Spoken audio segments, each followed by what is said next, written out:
moves to 16, 16 to 8. And today, we're at 5 and 6. We're itself, they've been through grueling. Hey, that's how good stories are made, right? With an Be moving on to the team roster right here. Through time, we've stood dream for you, keeping the dreams alive, starting off with Kira and Ling. I guess you know what that means. Tram time. And especially since the changes to the Goatman's cooldown, you really have The cooldown and the requirement to activate the skills, right? The resentment, especially with the mind games, right? So not going for the abnormal, but the excitement. All right, Sprintzer, the goatzer, so to speak. Going after that first target, Magician, no doubt, probably. Or he's still trying to pick up his target. But honestly, Magician would be a pretty good pick here. Just make him waste his one early on. And he's also pushing towards where Usui is. So he has to be really careful. That invisibility aspect coming in, but he knows where he is. Ooh. He knows. He's like, He knows. yeah, I don't hit by sight. I hit by your footsteps. Yeah, he doesn't spray and pray. He aims and fires. Sprintzer, that was really close here. He does see the footsteps. He does see someone trying to break the cage, and now under 60 seconds down onto this Magician. We do see I Love Sui gonna go for a stun, but the excitement is gonna scare him away and go for the hit as well. Yeah, probably needed to dash a little bit more. I like the idea. He knows that he probably has excitement. The moment the skill was activated, he instantly went away, but it was a little bit further away. Usui needs to be really careful though. The flywheel just to buy a little more time, just gain a little bit more time. Doesn't want to rescue instantly. Mind you, he can still rescue perfectly fine. He can, and now that hit does connect, and the forward did get that rescue. However, Tide Turn is still in effect. We do have some resentment for some cages. He's going to be watching the floors to see where this Magician is at. And now nice usage of the, we'll break into that cage on that forward side. It's hard to have two survivors on the resentment cage. We do see another one that Sprintzer was able to lock down in the last effort. Able to pop in forward. Force trying to do something here. That's a good idea, I guess, because two ciphers have been done. So maybe they just want to give... oh, nice! The block by both the cage and the tram. It's like, yeah, the timing itself is so good as well. So Sprintzer just making sure that even without excitement, he's still able to negate those harass. Yeah. So I think, yeah, the forward just being there is a constant pressure presence. However, they do have another stunner in the name of Antiquarian, and the Antiquarian's already making her way towards this backdoor rescue, feeding that Tinnitus. It's quite unfortunate that the forward does have that wanted order. Now a cage is going to be placed here, and the Antiquarian's going to tank that first hit. He's going to tank that first hit indeed, and that disarm did not work as well. So the thrust, he's just going to keep doing this. And it seems like there's going to be two people trying to provide that support. Oh my god. They're trying to make it a turret game. Yeah. So Sprintzer, knowing this, he knows he can invest time in just stacking injuries, because he knows that everyone is here and the Magician has fallen. And injuries are stacking up now. Psychologist has already used her whistle to save the forward, but now we have the wanted order on that forward, and excitement is back online for Sprintzer. Yeah, the goatzer, right? And because of that over support, I would say it's an over support simply because Sprintzer has an excitement ready, right? So once he has it, doesn't really matter even if you have an Antiquarian or forward there. He's definitely going to pick up the Magician no matter what. And all that time that's supposed to be used to decode, well, not so good so far. Yeah, and not so good for Polis here. Is going to get caught out in the open. Just going to try and bait some activity, and now the Psychologist has eaten a hit. And also, I would say the support coming in from them was excellently timed by Sprintzer, because the ciphers aren't threatening just yet, and Polis has fallen. At least the forward was healed up, but like you pointed out, excitement is ready. So the next stun might be kind of risky for the survivors to go for.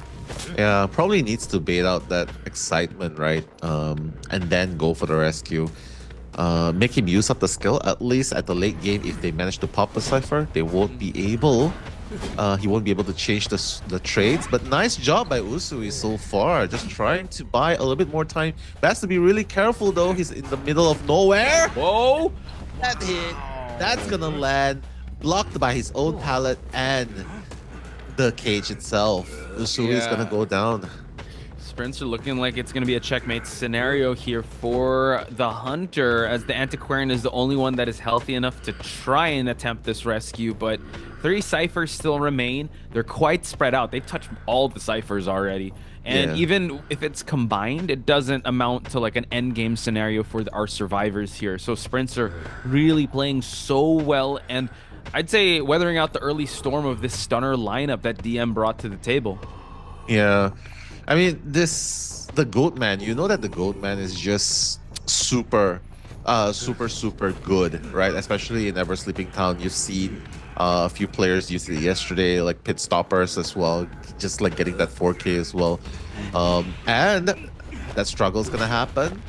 The cage probably gonna use to solidify. It doesn't really matter though, because it's just a times game at this point, right? Yeah. It's just a matter of dwindling down their resources, and Sprintzer is gonna teleport to that last cipher.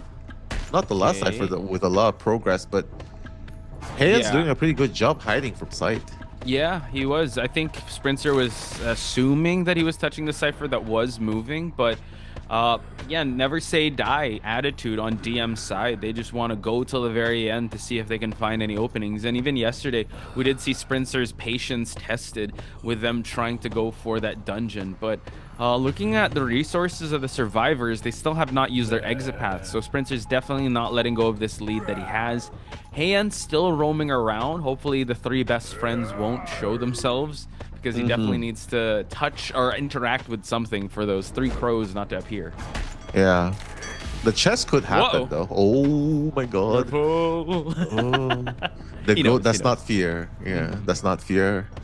Does not fear the tramp, right? But the tinnitus should be triggered here. It doesn't show on screen, but I'm pretty sure it's triggered. So Sprintzer knows all the hiding spots. It's like, you want to play hide and seek? I'm gonna play seek. And I'm very good at seeking. Okay, and look at that. There were so many flywheels that were used to transition, but unable to. I mean, he's just catching them in really good spots. But now Sprintzer getting injured here, or at least silenced, does not have any excitement to work with anymore since he used that teleport. We're gonna see another flute, but another pushback. But Heian, so close to falling, doesn't even need a cage. Yeah, well, that's because he's only had 25% health left. That's gonna down Heian. Forward, just trying to touch the cipher a little bit, then trying to run away. Unfortunately, tinnitus has been procced. And Sprintzer, like a shark drawn to blood, knows exactly where Usui is. Yep, and look at that, caging him from within, but oh my god, the tram! The tram strikes again! It does. Oh, I love Sui. Has to, well, be in this good area again. I think that's the moral victory on DM side, knowing that the tram was in their favor. And he got stuck there. But yeah, Sprintzer's man, bro. Yeah, he doesn't care. He's like, yeah, the tram does not defeat me. You know? That's true. But at the same time, Heian found a football at the background. I Love You has a football as well. That flywheel just to buy a little bit more time. But honestly, just one normal hit would solidify it for Usui. Sprintzer doesn't even need that cage for it to work. Wow, look at that! Yeah. Look at that! Knowing when to swing as well. Like, he's like, yeah, I know it's not going to connect here. Let's go a little bit further. And there you have it. He just outreaches every survivor he finds. Full 180 hit, right? And yeah, like you said, the tram does not choose, it just goes. The pure reincarnate of chaotic neutral, folks. And Sprintzer not letting that phase him. He's already played to his win condition. He's going to try to cage out this Antiquarian that does have a football. He's going to use the football for him to teleport right behind him.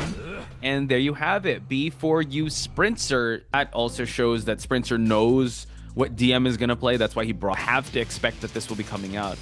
I'm pretty sure that we saw it. What? Be like, hey, is he a friendly hunter? The ciphers are going to go out of control. Like, you can expect the ciphers to be done.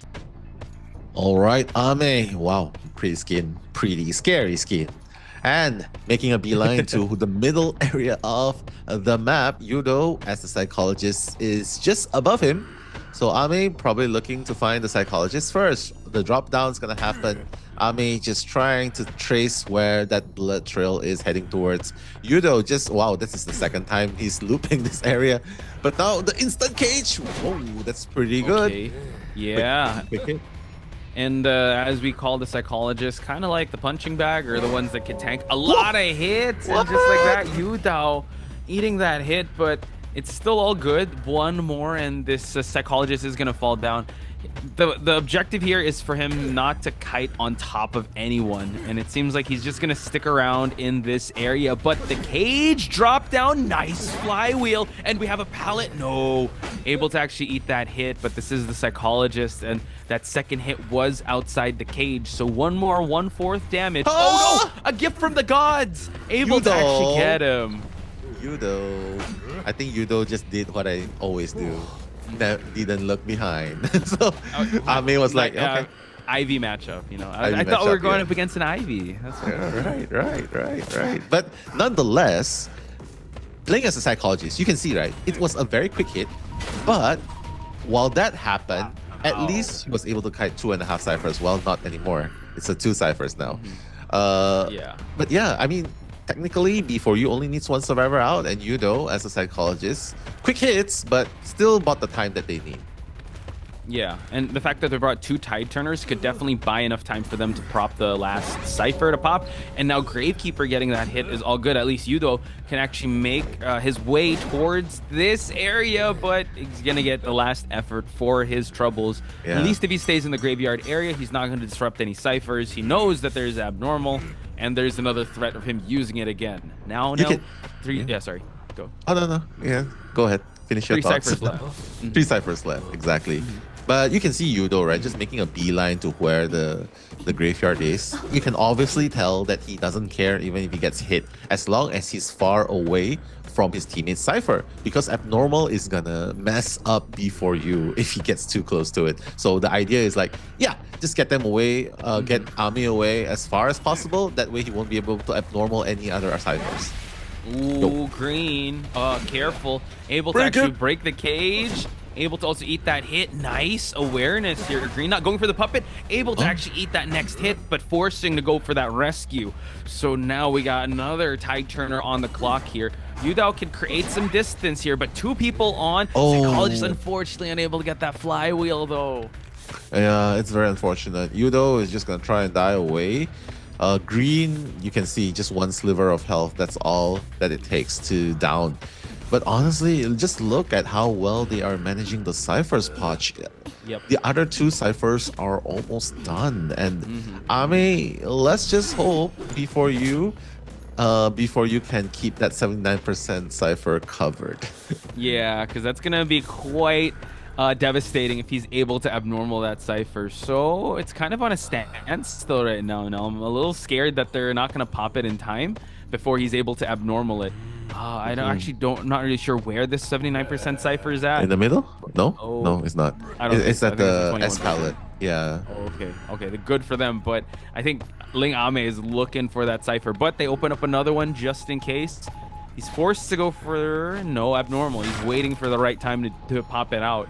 I think he's still kind of thinking if he's going to invest in using 1 last abnormal or changing trait. Yeah. Green already making that rotation away, knows that Ami is probably going to try and come forward, tiptoeing just to lose that trail a little bit, but doesn't really matter. Ami with that cage of resentment. Wow, that's 0.5 second delay swing hit into that flywheel greed. I would say definitely did not make the most out of the puppeteer's trades. Yeah. But well, at least the other survivors are free to decode right now. True, but as you say that, the teleport does happen, and Schmitty on the Magician here is gonna have to take this next kite while they try to go for that rescue.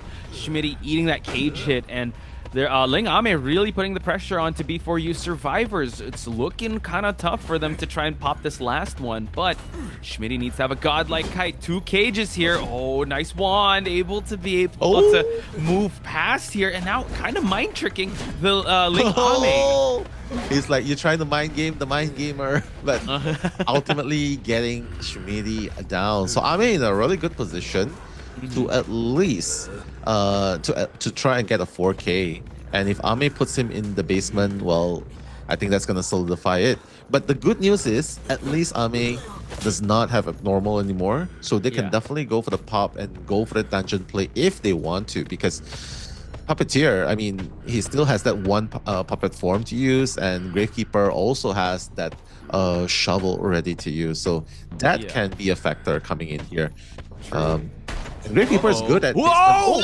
What? Able to actually hit Roland out of it, and now the pop is not going to happen in time. So Green might be the sole survivor here to pop, but that's okay. He has to go for that pop, but this is so dangerous now because we have detention and we have LingAme looking for just one more target, and that is the Puppeteer. Yeah, that's very unfortunate. Puppeteer. Yeah, you're gonna pop, and then there's the detention on Ame as well, right? So this is gonna be super hard. The Tinnitus has been been popped. Ame knows that is somewhere here, but to wait for both of them to expire, that's gonna take a little bit of time. Ame, oh my god, Ame is still trying to look for where Green is. This is kind of scary, Nell. He's still crouching. Chat, keep quiet. Oh, Green's gonna get found out. He goes for the flywheel early on, but the puppet form able to actually eat, I mean, a little bit of it, but LingAme looking to tie things up. Finds Green, downs Green, and there you have it, a 5-5 game in round. As well. No one here is past 60 seconds. That's only survivors. Maybe go more on a cipher priority and is going to use Lakeside Village. So yesterday also the opposition. Is that right? So Ivy, second best lady, all right there. But now Sprintzer is going to position himself in the middle at Lakeside Village. All right, Ivy making the rotations, trying to spot out where the embalmer is. And good idea, just take out the embalmer as soon as possible, just so that the coffin will not be a factor anymore. Wow. Look at how fast Sprintzer just sprints towards where police is. But police, of course, like this is the new change that we're talking about, right? That's that terrain change. But now the 11 area Sprintzer's gonna be there to cut police off.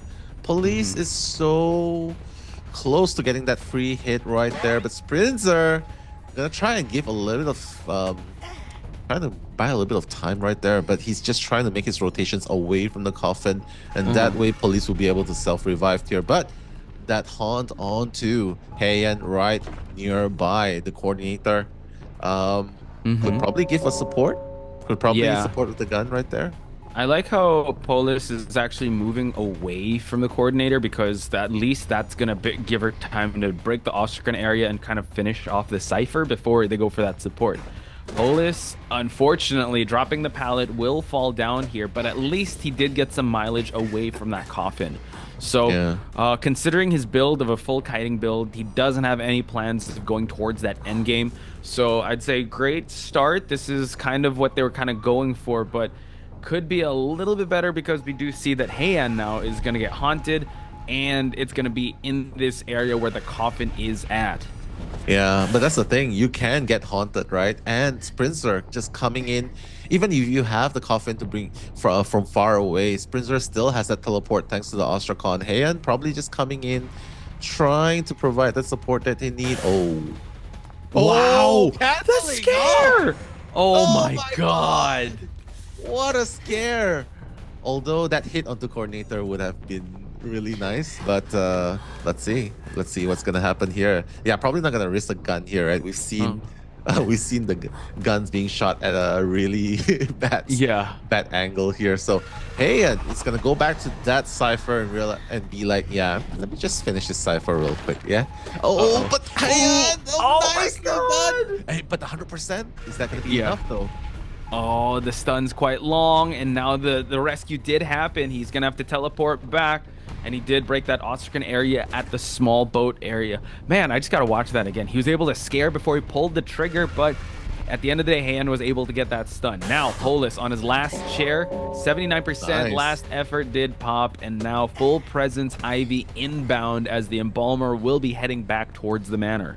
Yeah, using his flywheel to negate death, but Yeah. unfortunately, it doesn't work that way. Imagine if you could actually flywheel the damage from from the last effort. Like, Wild. wild, right?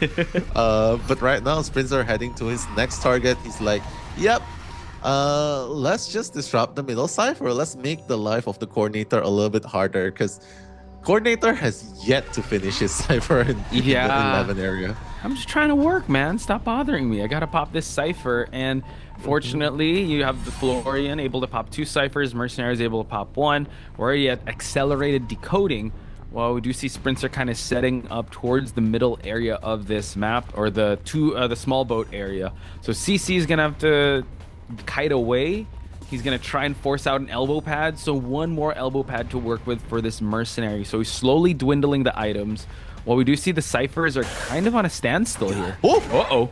wow. Actually, that was a perfect opportunity to slam the pallet earlier, right? But Sprinzer avoiding that pallet slam on of his own as well. But he has to be really careful, though. There's already 2 ciphers, pretty healthy amount of progress, right?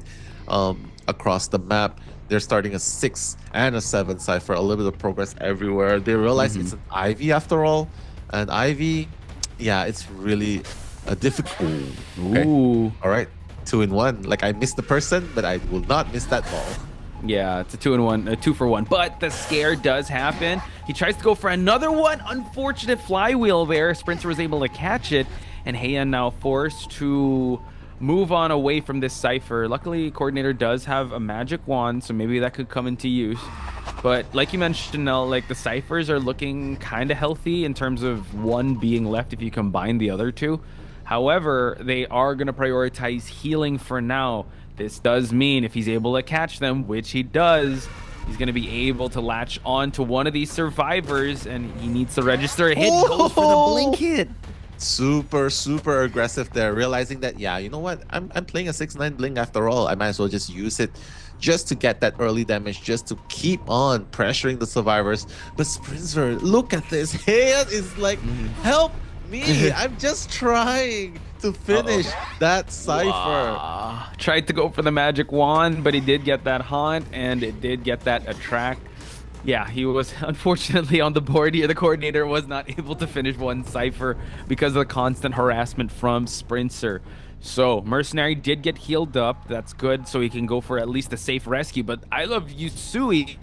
He's gonna get caught out here. It's gonna be very dangerous because the Fire Investigator, unfortunately, is in a really tough spot while we see CC trying to pressure for a rescue. Yeah, the back and forth coming in, right? That hit onto Masonry, and now just coming back, getting that rescue. Heian's gonna go over. Sprinzer's probably gonna shift towards Usui. That's exactly what he's gonna do. Very smart, just dwindling the resources of the survivors, just keeping them constantly using up their time to go back and forth, just to rescue. So all that time is gonna be, in order to decode, that's not gonna happen anymore. Yeah, I think this is a great example of the pressure that Ivy can put, especially on certain parts of this huge map. And considering that these survivors don't necessarily have portals or any mobility buffs that they can use to go from one side of the map to the other, this is definitely how you want to be playing Ivy. Divide and conquer, split the survivors up for them to either heal, go for objectives, go for rescues, and now CC, unfortunately, is going to get kind of caught out here, going to eat that hit. It might be a double down situation once he focuses in on I Love Yusui. Yeah, could be, but he's gonna go and stop Heian. Oh, what? Wow. What a play! Oh my god, blocking Heian. He actually had the magician stick, right? The magician wand, but he was just blocked. Oh my goodness. And that's gonna be a double down nonetheless. But Fire Investigator still trying to finish that cipher in the middle mode. Oh my god. Don't force it. Don't force it. That middle cipher has been like the fly trap that Sprintzer was able to set up, that people like just moth to a flame, right? Just, okay, try to push the cipher. I dare you. I double dare you. But then Sprintzer, the setup of the Ostracons, just constantly pressuring everyone, forcing the Mercenary to go for that exit path. Oh, wow, Vault's forcing the Vault to happen and catching I Love Yusui. And now another checkmate situation here on Sprintzer's side, forcing the Mercenary to go for that self-heal. He's already going to teleport because he knows where the Mercenary's at. Does not have any items left on his inventory to work with. And it seems like Sprintzer is going to have that 5-point game once again. Blink is already online for Sprintzer to work with as well. Yeah, exactly. Oh, that blink! Whoa. Whoa. Okay, wait. A little bit of back and forth. Okay, now teleport back to the ethereal form. That's gonna bring him back to Usui. And when that happens, CC's already on the form. Okay, just coming in straight away, but does not have a blink to work with. So Sprintzer needs to chase on foot.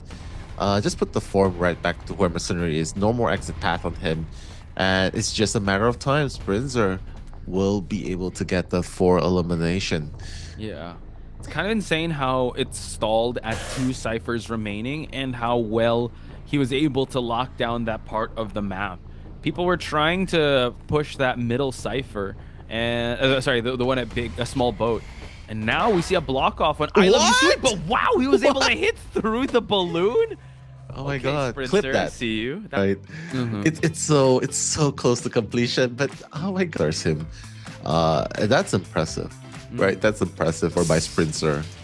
I will give a shout out to some folks here. Arrow, Maneke SP, Will. But he does have Tight Turner alongside with Rule. LingAme, not wasting any time, already dancing with the shadows here, making his way towards Yudo. And we did call it Yudo not having borrowed time, not even accounting for that end game. But Nell, please, let's see Yudo kind of hide. No, he's not going to hide. He's actually going to go turn this corner, drops the pallet, and LingAme having his first target ahead of him. Yeah, Yudo already target. making sure we're going to see a little bit of change of elevation here. Make sure to pop your ears as we check out this meteorologist already changing towards that 2nd floor. Yeah, zooming up, I was like, yeah, reach for the stars. Reach for the stars, Yudo. But so far, so good, though. That first kite is amazing. Look at that. He looks like he's on the cloud. Oh, Yudo, watch it. You're okay. I think this is okay. Okay. He can still buy a little bit of time. Even if he gets hit once, he can still go up. Oh, the blink instantly. What? That's pretty okay. So Ame should be pretty confident catching him off guard here.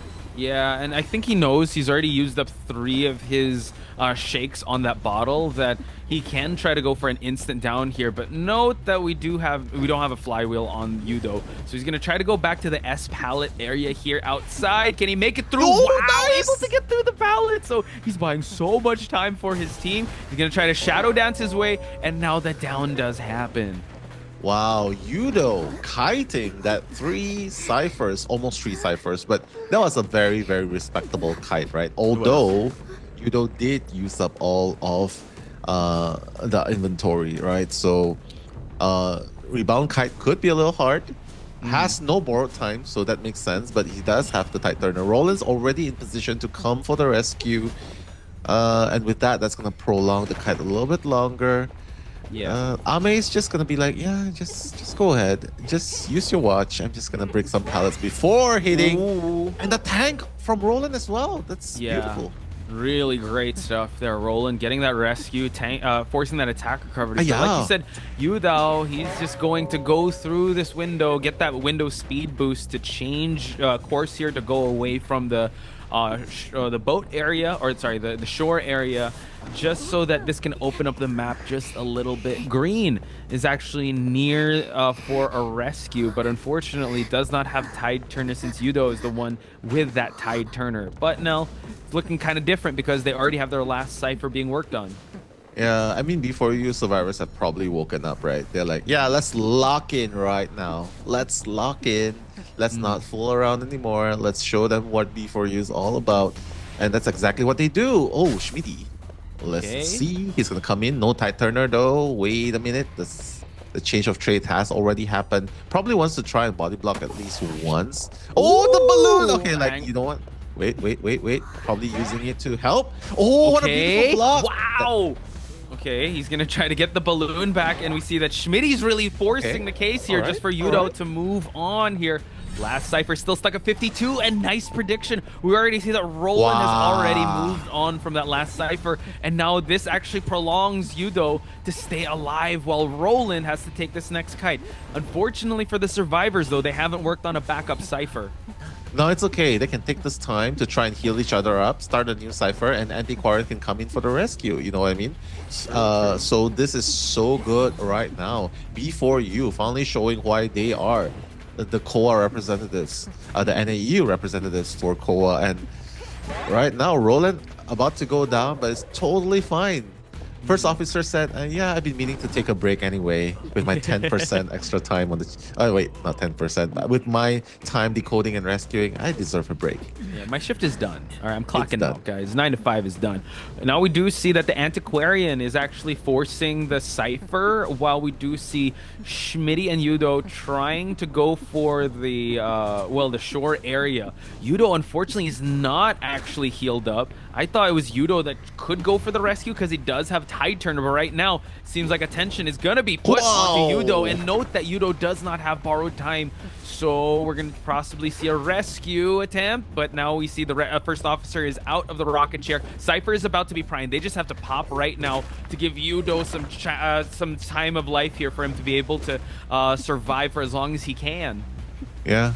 Oh, that is gonna come back in. It's okay, even with the Terra Shock, it's totally fine because after he chairs, well, there will still be the balloon by Schmitty even he wants to. Oh no, he doesn't have a balloon anymore. The gate's already open, and that's gonna be a totally different story from the first game because they have their 3-man escape. They do.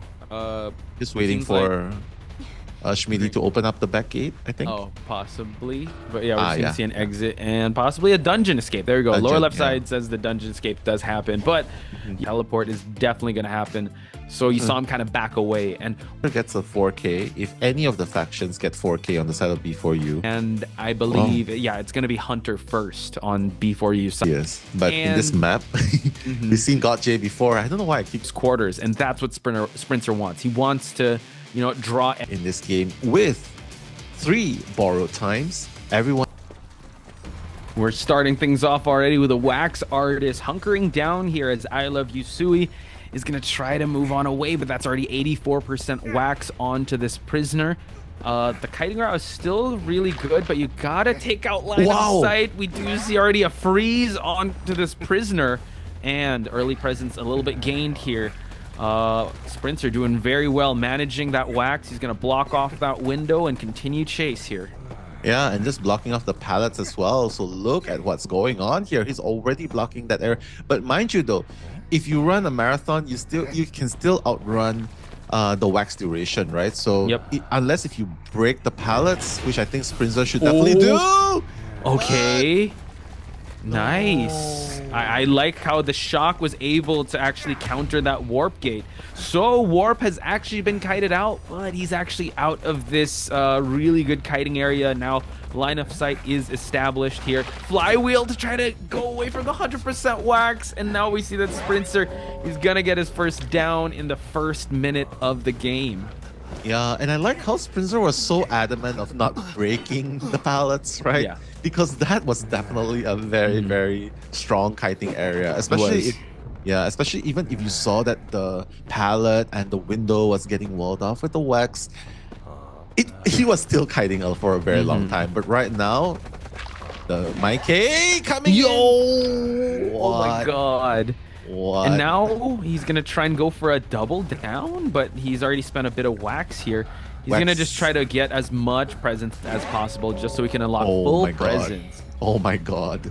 Not even 2 minutes, already at max presence. This is going to pose a huge trouble. No one here will be able to rescue, especially if he applies the cold wax, hot wax, Mr. Miyagi sort of thing. Definitely wax on for this wax artist. He will continue to wax off these players, and that's the thing also. The prisoner, you didn't really see him come online with his fast decoding or connecting of the ciphers because He's always been on the rocket chair, but we're going to see the Novelist get the switch going. Going to get a wax bomb just to add a little more pressure onto this prisoner. They're trying to body block here. Now the hot wax is actually online here, able to actually gain a bit of book. Prisoner, unfortunately, falls to the last effort. Everyone's committing everything they have into this because they know if they get one person out, the next person down is gonna spell doom for the team. So I like what DM's trying to do here, trying to body block. Unfortunately, no portal placement that's actually helping Usuri to get to that global portal. Otherwise, that would have been amazing, man. If only there was a portal connection all the way to the global. True. I think they just did connect the bridge. That's where the priestess did come from, but like you said, it didn't really play into helping out the prisoner here. CC giving a bit of tinnitus. They have to prioritize healing up, and Sprintzer still looking for the best possible target. He will clean up a little bit of the holy key here, and it seems like he's back on the hunt. Oh my god, turned the corner a little too soon. Heian is already here. And now he's just gonna make sure that he's actually gonna go for Polis this time. Whoa. Yo! So decisive with the blink coming in, but that does mean that Sprintzer will not be able to account for the late game. Like, for example, no more teleport, no more warp to work with. And honestly, Sprintzer needs to add it here and then. Yeah, and it seems like the survivors, if they play it safe, they still unfortunately will fall because it is his win condition is that tie, and once Novelist does expire, it will be GG's. And it seems like Heian is just gonna try and buy enough time, maybe build up a little bit of a holy key just for him to be able to get this rescue going. But if Sprintzer turns that corner and starts adding wax, definitely add that pressure. Last cipher is being worked on though, so that they got that going, but just the rescue onto Wax Artist. We talk about Bonbon being a really good camping hunter, but Wax Artist is definitely up there in terms of the harassment he can get. And now Heian's gonna try to make it towards this rocket chair. Yeah, trying to make that rescue, but unfortunately it has to be revealed right here. The wax is gonna happen. Whoa. Police trying to hide behind the lady, but you can see the cipher is almost done. 85%. No, it's not almost done. It's far from done. And with that, that's gonna be it. B4U getting the tie that they need. Sprintzer knows if he just gets a tie, there's not even gonna be a need for second half because 7-2 is not gonna be enough to beat the 8-1. Okay, nice drop down to force the pop to happen, but this is a Wax Artist, and Heian unfortunately getting hit with a wax bomb, and we have a detention hit for it to down this priestess. Sprintzer looking at a 3-man elimination. Very decisive as well, right?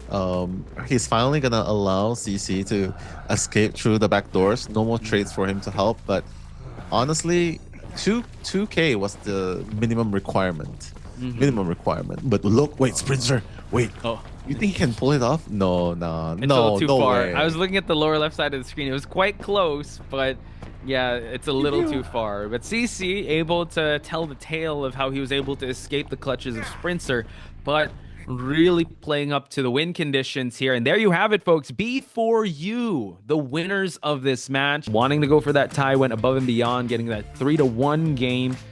We interview you though, but here we have it, the meteorologist. Speaking of Pitstopers, that's the hunter for Omni. We are one. There were some shaky moments on his part. I feel like it was the breaking wheel. Did see a little bit of a casualty on Sprintzer's side, but he was already well on sleeping town. So if Omni wants to stand a chance, information as possible, so ending it with a 2-0 is definitely an ideal normal build. So we'll see how it pans out. Match 2, round 1. Not wasting any time here, YinB rotating outside the graveyard just so that he could head towards the center, but he sees that there are some scratch marks on the floor that Aqua is going to be here. But as you pointed out, Nell, he did bring the abnormal, so he wants to stay as close to ciphers as possible. So rain or shine, shoutouts to you. This is your first NAEU tournament. Hopefully you're enjoying so far as YinB heads towards the corner house. YinB is still trying to find that first target. Obviously, Lace would be the perfect layup of a target right here. It's a psychologist we're talking about. The goat is trying to just trying to buy a little bit of time here, maybe just break a little bit. Lace, he's gonna get that first hit. Yeah. Doesn't really matter. He can still take 2 more hits, so that's pretty good in itself. YinB just trying to keep Lace in this vicinity, being like, yeah, where do you want to go? Wow, able to trap the psychologist right before she was able to escape the clutches of that cage. And we've seen this before, that psychologist getting chased by Goatman. You know, investing a lot of time in the early chase, that's fine, well and good, but once he does get shared, you're feeding presence, and now it's going to be really hard for you to come back from trying to go for that other hit. Stress is about to expire, and just a smidge of stress left onto the psychologist's side. Lays this fall. Yeah, you gotta wonder if YinB, it would have been better for YinB to just wait a little bit more before hitting, because we've seen this happen before, right? It can come back to bite at the later rounds, right? Especially if Magician comes in rescue. But right now, first officer already in position 1, coming in, has wanted order, has to come in earlier for the rescue. That second activation is gonna happen, and now just playing around the vicinity of the area. The 59% cipher by the rescue wasn't touched, but has to come a little bit closer right now because time's gonna expire.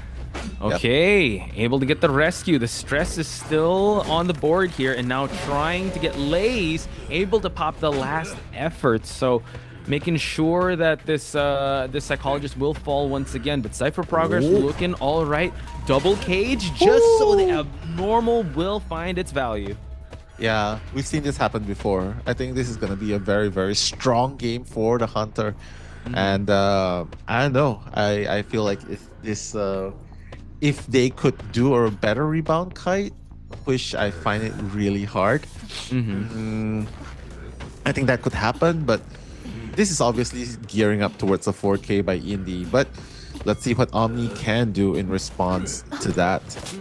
True. Like we pointed out, maybe that hint of stress could help out, but Puppeteer also has that Tide Turner, but it seems like we're gonna get a chase onto the Magician, able to use the flywheel, but unfortunately has to eat that hit. We'll have to go for a regular even? Oh my god, able to get the rescue, and the stress is able to actually carry Lace. So now this is going to provide a little bit of time. Nice usage of the magic wand for the cage to expire. Oh my god, and meanwhile, only one person is pushing that cipher. That's one we're talking about. And Puppeteer also trying to push. But now Lace, look, one more hit, that's going to do it. YinB has plenty of stress. Plenty of resentment to work with. That cage is going to try and block Lace in, but beautiful stuff coming in here. Oh, he's like, yeah, you thought I was going to break the wall this time? No siree, I'm not planning to do that. What a double back! And now the Puppeteer coming in for the body block. Let's see if that's going to happen. Oh, still breaking ankles. YinB! YinB is getting blocked by Aqua. Look at this. Lace doing the layup. Oh my god, so close, so close.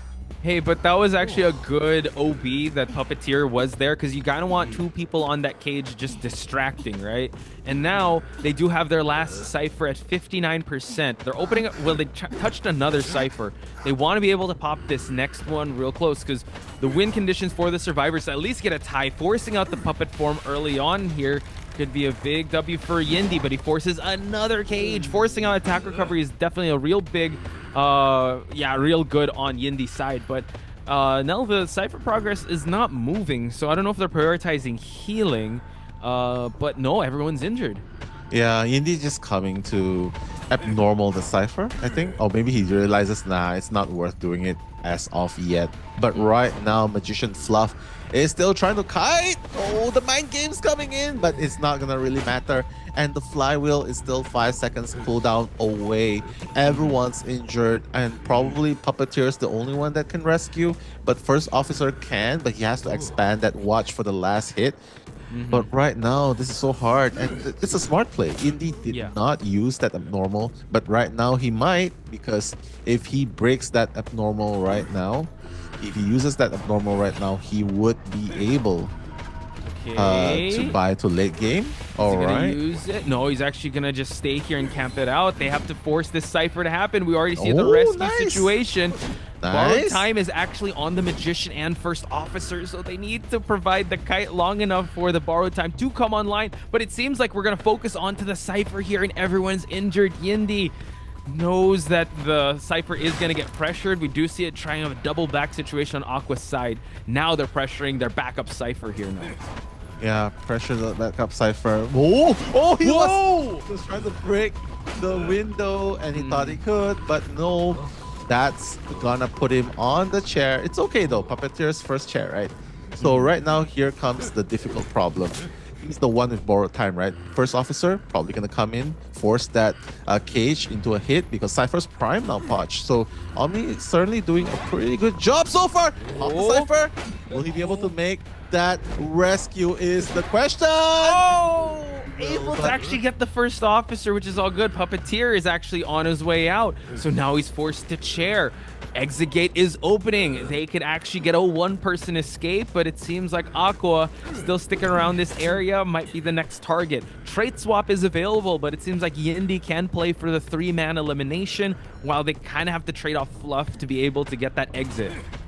Yeah, what? Wait a minute. Aqua's gonna go down. Okay, that's gonna be it. But hey, at least that's all they need, right? We talk about this, right? As long as you for that down that it did happen, or it's just really the survivors' resources, because all these survivors technically can run out of their resource. Does this warrant an excitement though? You gotta wonder. Yeah, sure that they're gonna be ready for this matchup, not just on the hunter side, but on the survivor. All right, the goat coming in, Goat Stopper, right? Trying to look for that first target. Can see that the coordinator is trying to make that rotation around. Pitstopers obviously knowing what's going up. He just wants a little bit of line of sight, a little bit of prediction as well. The hand is gonna be up. Oh my god! The hit into a pallet slam. Definitely very unfortunate. Yeah, definitely a trade Pitstopers would like. His resentment is already built up. Elian, is he gonna use the gun early on? Unfortunately, no, excitement was not ready for him to use, but we do note that the cage is ready, and unfortunately he's gonna have to double cage here, but Elian does have access towards this tram, so this does provide a little bit more time for the survivors to stay alive. But actually the tram doesn't allow you with a barrier here, so he's just gonna get a hit here. My apologies, folks. Yeah, the cage. The cage can stop you out of the tram, so that's amazing. Oh my god! This is okay.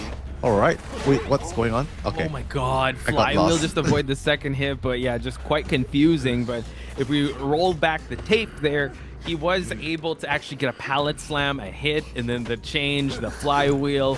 Ultimately, Pitstoppers ends up on top. However, Cypher progress looking quite good. And now that they know that he brought excitement, this Antiquarian, the disarms are going to be really good. However, it is Wolf to make the first rescue. Yeah, he's like, yeah, what are you gonna do? Are you gonna use the hit? But he's gonna be disarmed. And my goodness! What? Terror shot! Oh my god, he went for, I don't know if that was a misclick, but he could have just went for a regular rescue. But now the last effort popped on tonight. So this might be a double down once he's able to find line of sight for Elian. So definitely going in Pitstop's favor. This is the case of something bad going horribly wrong. Okay. Yeah.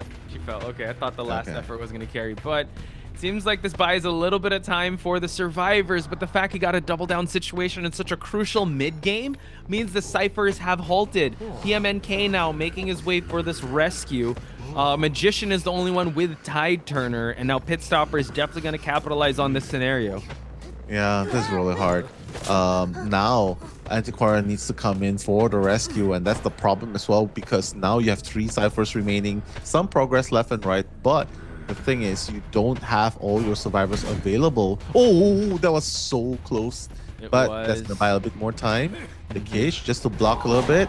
Just Look hit. at that double cage. Now PMNK, unfortunately, does have to eat that hit. We're gonna see the tide turner. There's no wall for him to slam into, but now that's just gonna provide a little bit of distance. Both of them in this cage, trying to go for a swing. The cage does get kited out, so they are gonna go for a double support here, just for him to get that hit. And Coordinator does fall. Excitement is ready for Pitstopers to use.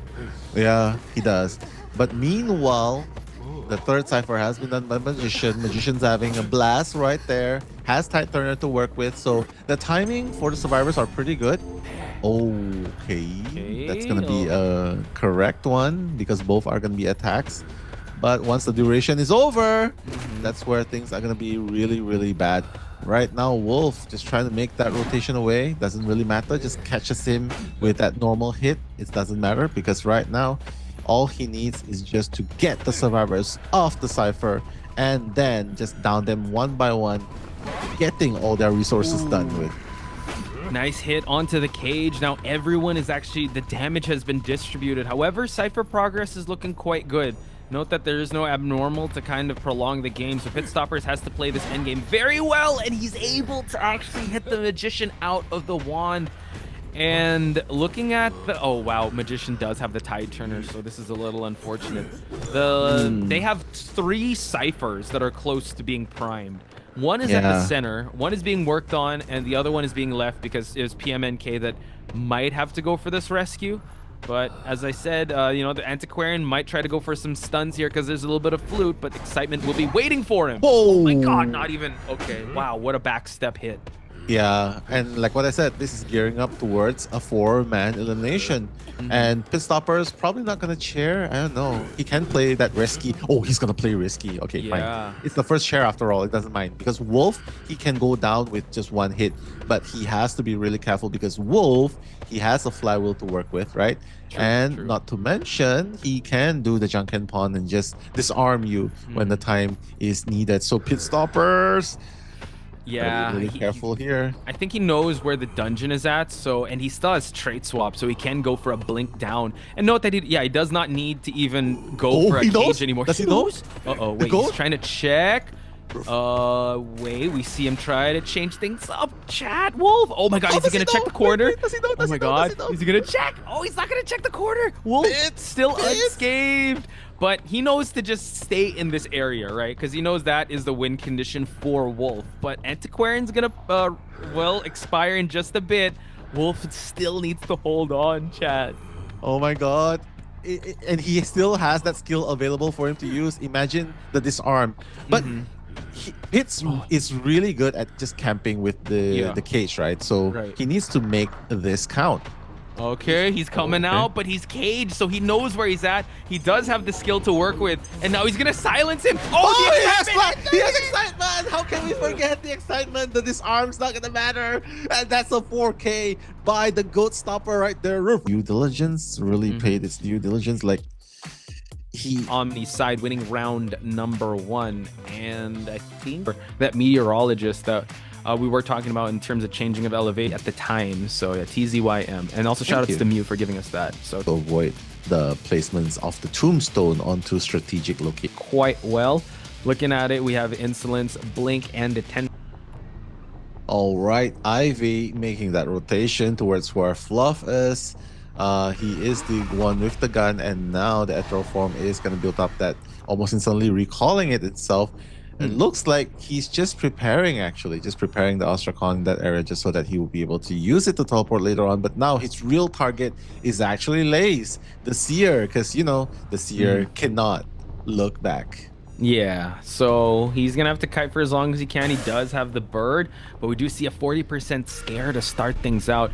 Already dropping an Ostrakon on this area. Tried to get the Seer, tried to get the Scare, but unable to do so. At least the Seer is able to move towards the second stop. He is possessed, though, by the ethereal form, but the ethereal form is going to be able to go out while the second stop was pushed. We're going towards the third stop and moving on to Juan now.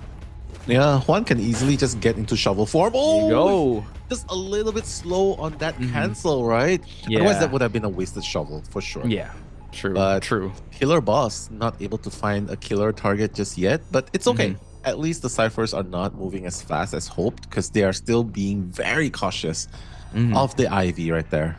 Yeah, it seems like Lace, the first target, knows that the ethereal form might be in this area. He's already going to rotate away. Juan, excellent usage of that shovel. And just going for the regular hit. Juan, I'm not sure, he overextended, just turned the corner, not using any skill, and now the insolence really paying off here. Now we're going to see Seer going to have to move on away from this area. Luckily, we do have a flywheel and an owl to work with. So using the owl early on, so possibly waiting for that blink. But it's still going to be all right for Lace to take a hit because he's not injured just yet. He goes for the flywheel as well. Quite the expensive trade here. But Seer still remains alive. Yeah, wow.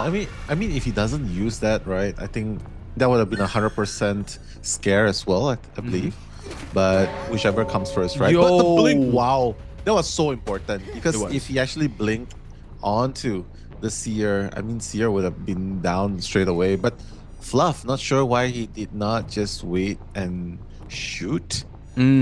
Possibly. But I guess he's thinking Lace couldn't kite longer. Yeah. But it's the fourth stop after all. I think he should be able to kite a little bit longer here. Possibly. So we do see a scare happen just for them to be able to stop healing, but they're still going to continue on. So you got to give it up to Omni survivors that they're still staying alive, but now the scare is going to happen and Lace is going to eventually fall. However, now in this scramble, they were able to pop 2 Cyphers, which is quite important. So now comes the hard part. We're going to see a coordinator did get healed up, psychologist and gravekeeper as well at full health. So they can come for this rescue. Yeah, I mean, definitely gotta see what's going up here. Seer, that first casualty into the game, 3 minutes in. I mean, this is, how do you put this? Wait, what's going on? Okay. All right. Okay, hesitated a little bit. I mean, we've seen instances, right? Let's see if the Seer will be able to rebound kite again. And I don't know. I mean, I don't think he'll be able to farm an owl back again. Yeah. And but the fact that they were able to actually use the coordinator gun kind of seemed like a tide turner usage if you think about it, because of how well he was able to pull distance away from that spot. This does allow 2 Cyphers to pop now. So right now, it might be a 3-man endgame if KillerBoss doesn't get an elimination going. The fact that Psychologist or Gravekeeper can come for this rescue is still really good for the survivors. And now Fluff working on the Cypher here at the 10th, kind of spreading out the attention here, and KillerBoss putting some Ostracons as he camps out this chair. Yeah, I mean, that's his final chance right there. Juan's just gonna stand there and take it like a boss and just leaves along the way. Lace, again, no owl in support, has a flywheel to work with, so let's see if that's gonna help out a little bit. Oh, that flywheel is not even gonna cancel it. I don't know. Yeah, I don't know, but he's gonna go down right here, right now, and that's gonna be the end of Lace. But at least it's okay, right? They have a 6 and 7 Cypher being decoded, so that's good. That's good. Yeah, the way that they're playing this is actually quite good, because considering Ivy doesn't even allow you to get towards endgame. Aqua now going to move away from that first stop Cypher, and considering they all have borrowed time, this is quite good for them to aim for that tie game. So will they go for that pop? It seems like Fluff might just wait for the last second. They just go for that pop. A 3-man endgame. Everyone is actually healed up. The tension is in the air. Only Gravekeeper has an item to work with. So Juan is going to try to touch this exit gate. Both exit gates are actually being opened here now. Yeah, I mean, this is the chance for them to open up, right? But fortunately, there's no trades to swap here, so they'll be able to work their way towards endgame. One person needs to be a distraction while the other probably works towards breaking Ostracon and then slowly touching the gate on both sides. Yep. So now Blink is going to be very detrimental here. Juan has already used up his shovel, and that is going to be the down onto this one exit gate. Fluff being at the center here kind of stalled out the exit gate. So this forces KillerBoss to go for a chair while they try to clean up a little bit of the Ostracon areas. So Omni still not out of the woods yet. We're going to see a teleport onto Aqua here, and Aqua unfortunately is going to be chased away from the palleted area. Blink is actually going to be ready for Aqua to use. Oh my goodness, and Aqua does fall here, allowing Fluff to actually go for the rescue, but the ethereal form is here. Yeah, Juan's up and about though, and the Ostracon there, that's 5 seconds remaining before it can be destroyed. But yeah, that's the thing, right? Coming in, Aqua is on the chair, Juan's at half health, Fluff cannot even touch. I think the only game player here, right, is for them to wait out the tension. Yeah, It's for them to wait out the tension. Find an item, maybe, Juan? Yes. Try and find an item, please. I think that might be the case here, but Juan's being hunted down by the ethereal form here, and KillerBoss just waiting for anyone to even attempt to get the psychologist rescued while Fluff is already here. So now they're going to try to split push the gate while they force the rescue to happen. Fluff making sure the rescue does happen. No scare, says KillerBoss, and now the exit gate. Oh my god, he gets hit! Oh no! And now Gravekeeper's the only one that's up. So it's looking like we're gonna see a 5-point game on the side of KillerBoss. Yeah. My god, this is looking really grim for Omni. It seems like they're unable to touch the gate, and then one person remaining, and Juan's gonna be spotted out. So, tough. Wow, that's just an incredible turnaround. I think maybe the overextension. I thought that the rescue was gonna happen on the side of Fluff, the coordinator, but he did. Professional IV players can disrupt the usage when if they could get.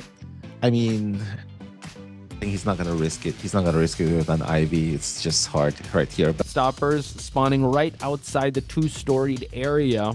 But coming into the game, everyone does only 2. All right, Pitstopers already making his way to the second stop where Wolf is going to be at. Chasing the mercenary early on might be a little tough, but you know, we've seen a lot of hunters do this. The best want to be able to take out their stable rescuer. Already getting 2 bombs, 2 marks on him. Double surprise does take a little longer to set up, but Wolf is going to try and go for a dash just to stay away. So FNE survivors looking pretty strong here as the seconds wind in, and still avoiding the hits of this Hullabaloo. So now we're back at the tent here. He's not fighting on top of anyone. Red mark is there, but he's still unable to get a mark onto the mercenary. I thought there was a point where he could have just hit with a red mark there, but he didn't. Oh, okay, finally the double surprise that's gonna cut him off guard. It's gonna miss again. Wolf still has no more items to work with. That's a good thing. So now that white mark and then the black mark and the portal placement as well coming in. He's gonna double back. He's not gonna double back. Still has one black mark and a red one to play with. Oh, nice. Yeah, so Wolf doing a great job. Omni really investing a lot of his resources here just to get the mercenary, and unfortunately mercenary does get knocked down. He's going to try to move towards a favorable spot here, so having one of the tide turners out of the equation here is definitely a good sign for Omni. But Cypher progress looking quite strong here for the survivors. Note that it is a teleport, so we have not yet seen that, while Pitstoppers is trying to rotate to find the next possible target, which could be PMNK or LEN. Yeah, I mean, either one would be a really good target, but obviously FNE has a pretty good understanding here. Oh, okay, the propel is gonna shoot PMNK forward, and that rescue is gonna probably happen. Okay, but he needs to at least get some damage onto the aeroplanist. Pitstoppers is struggling a little bit around the coconut tree. Yep, but finally able to land that hit on the aeroplanist, forcing him to go for that jetpack. And now we have a palleted area to work with. He's going to get a pallet slam, but trade it off with a red mark just for him to be able to try and move forward here, setting up another double surprise. But PMNK still stays alive. Nice trapeze just for him to close the distance. We need that white mark on this aeroplanist, but he's doing a great job avoiding that white mark. But he does finally fall here, and now no. Yeah, and the coffin has been placed onto the mercenary while he's getting healed at the meantime. So 3 ciphers almost being done here. Oh wait, he's gonna try and disrupt. Probably no. Oh, he's gonna be, yeah, he's like, yeah, he's healed up. Let's just go back and camp a little bit. But right now things are looking pretty good for FNE. Yeah, I think FNE, like the way that they need to like really put that pressure is really finish those ciphers. And now we see that the Priestess trying to get the attention, and now the rescue does happen. Tide Turner in play here. Mercenary trying to tank this next hit. He's gonna be able to actually hit onto the Mercenary just for him to give that extra damage. But PMNK waiting for that Tide Turner to run out just so that he can be able to head towards this first stop area. Able to get it. No, we're actually going to get some hits onto him. He's able to get on the coaster, but we also have another ticket to ride on Pitstopers, though. Yeah, Pitstopers like, yeah, let me just get on that ride with you. But right now, just one more white mark, and that's going to be the end of PMNK. Wait a minute. Wait a minute. He's buying so much time right there. Oh, and that white mark's going to solidify it. But while all of that is happening, they are rushing Cypher like there's no tomorrow. And you gotta wonder, Pitstopper, how much value actually he has on keeping that teleport the entire game. Yeah, because right now they're on their last Cypher here. Is he gonna switch? No, he's still... Oh, wait, he can't switch. He doesn't. He can't switch, yeah. So he will have to be forced to protect his chair. Tried to go for a flywheel there, but now the airplanist able to actually get the rescue. He has to avoid this hit at all costs. Can he try to go for the trade? No, he cannot get to the coaster in time. And now they have to rush this Cypher over at the bridge area. Pitstopers getting his first elimination. But now this is tough because FNE survivors unfortunately don't have a backup Cypher. They don't. But at least there's a Priestess that can still give Global Portal when it's up and ready, and will be able to decode, right? But now he's going after Alien, which has, who is at full health, so that's good. Dwindle the resources, just get all of them injured, and then late game is gonna be super hard for them. Another black mark and a red mark will be the end of it, but no, that pallet slam is gonna buy a little bit more time for Alien. We do see that the Cyphers are in a standstill because they are prioritizing healing. Elian does love the pallet slam, so he has to be very careful here. One more black mark, a nice flywheel just to avoid the hit. So now Elian still stays alive here, but just like that, the double surprise on top of a regular hit. And Embalmer has fallen, and unfortunately, no coffin on the Embalmer side, meaning Mercenary has to come for this save while the Priestess pushes that last Cypher. One person on the chair, one person's at half health. Mercenary is the one in the coffin, but none of that really matters if Embalmer expires because the coffin will disappear, right? With Action coming in. Wait, what's going on?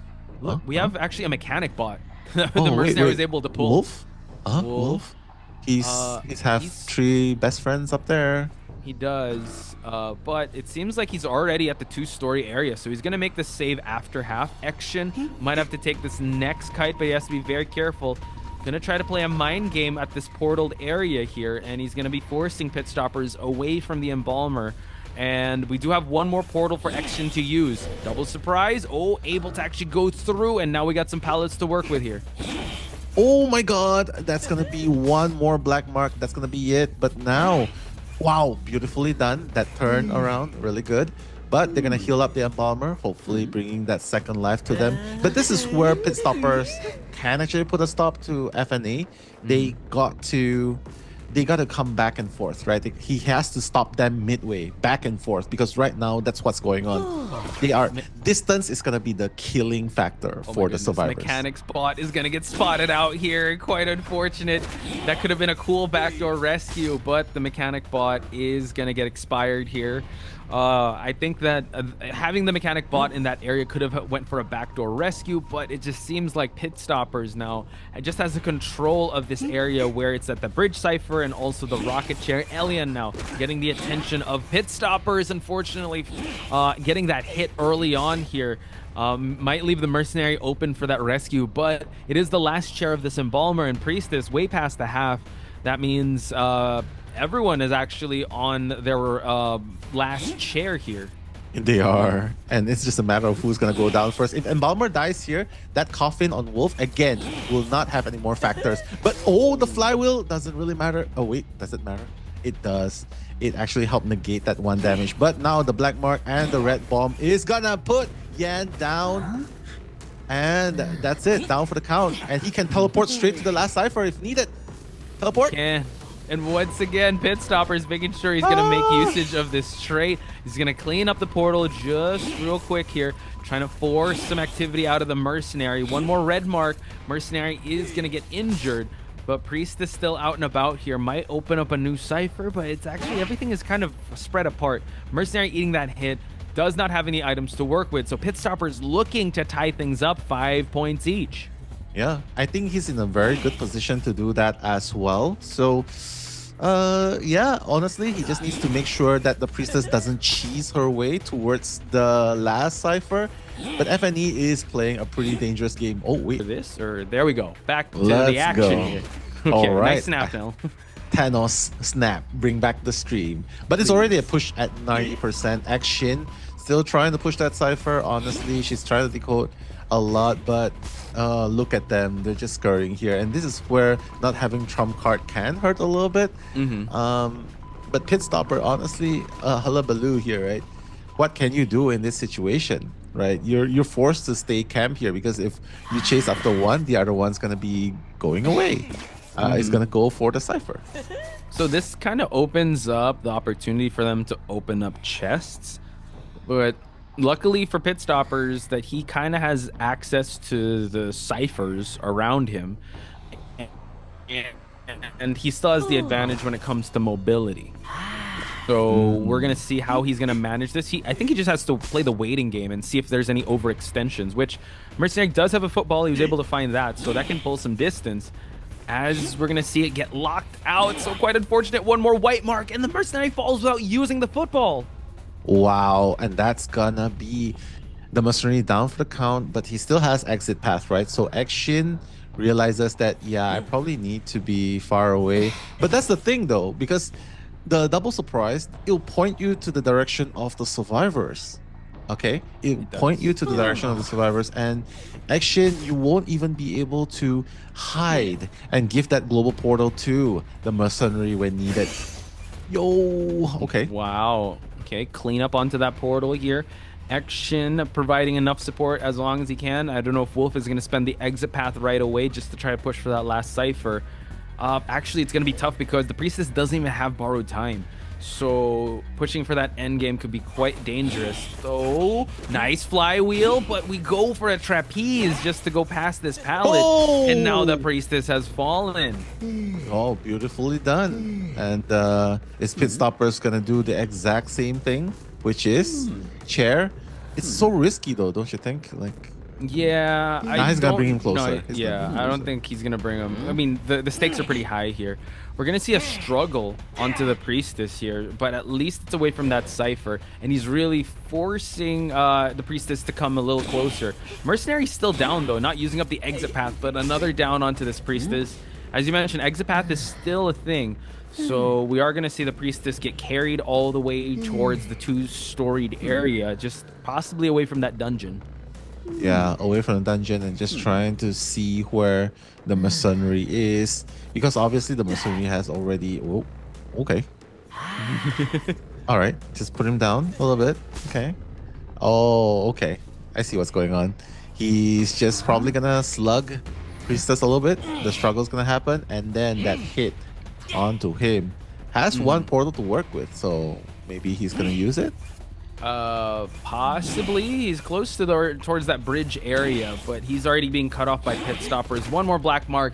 The trade in favor of what's that? Sorry, it was the double surprise that caught me off guard. I'm like, who got stunned? So yeah, possibly waiting for the bleed out time of Mercenary, and it seems like the slugging strategy is going to pay off here for the for Pitstopers here to claim the victory in the second half. Oh, I think he's going to spot out the Mercenary out in the open. And yeah, probably going to just share Mercenary here. I mean, it's Mercenaries. He's going to bring the Mercenary closer together, right? Towards the Priestess.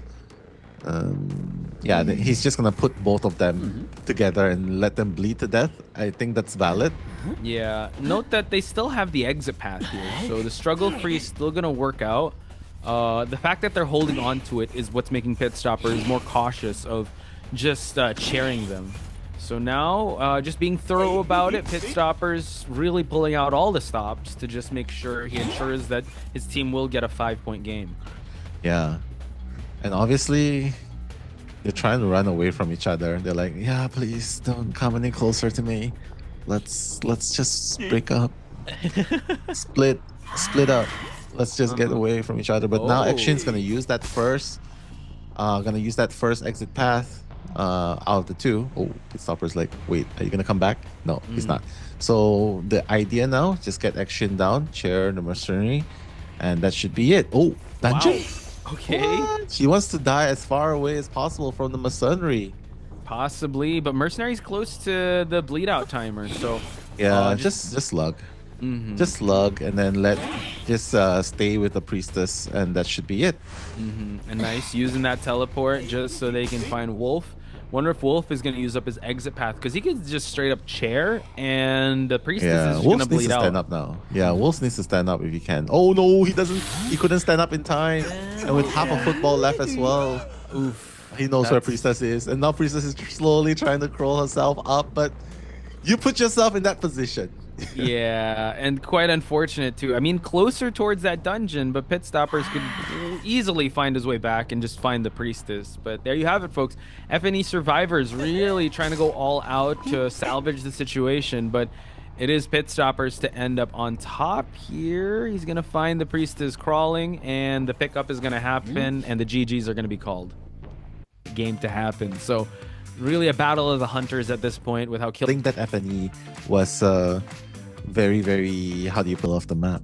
Could be and the umbrella could be a little tough, but mobility wise you do have talking about and he's like a logist, and KillerBoss a 3/6 warp. KillerBoss on the nightmare. Will this be the nightmare that Omni cannot wake up from? We're going to find out in just a bit.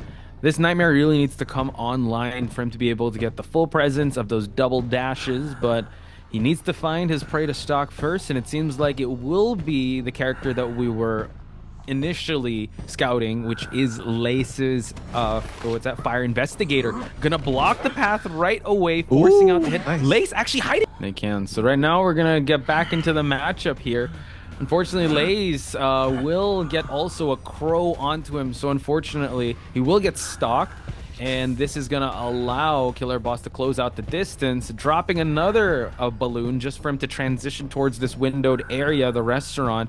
But we do see that he's unlocking that hunter persona as he looks to the ground. Warp is going to be used for him to counter this pallet, and now the down does happen on Lays. Very masterfully done. KillerBoss with that warp, just closing in distance and be like, yeah, I'm here. I gotcha. And honestly, that first hit really didn't help Lays out. True. Right. Oh, Salty Sugi saying Aka did play the Nightmare last night, and he got the 4K, so 100% win rate. I hope that is correct. But KillerBoss looking to replicate that 100% win rate in this matchup alone, as Juan does feed that tinnitus. You gotta wonder, maybe Omni might go for the full blood rescue just to salvage the situation, because Lace is about to, he's past the halfway mark, and I believe they don't want to feed that much presence onto this hunter, since the down was quite early in the game.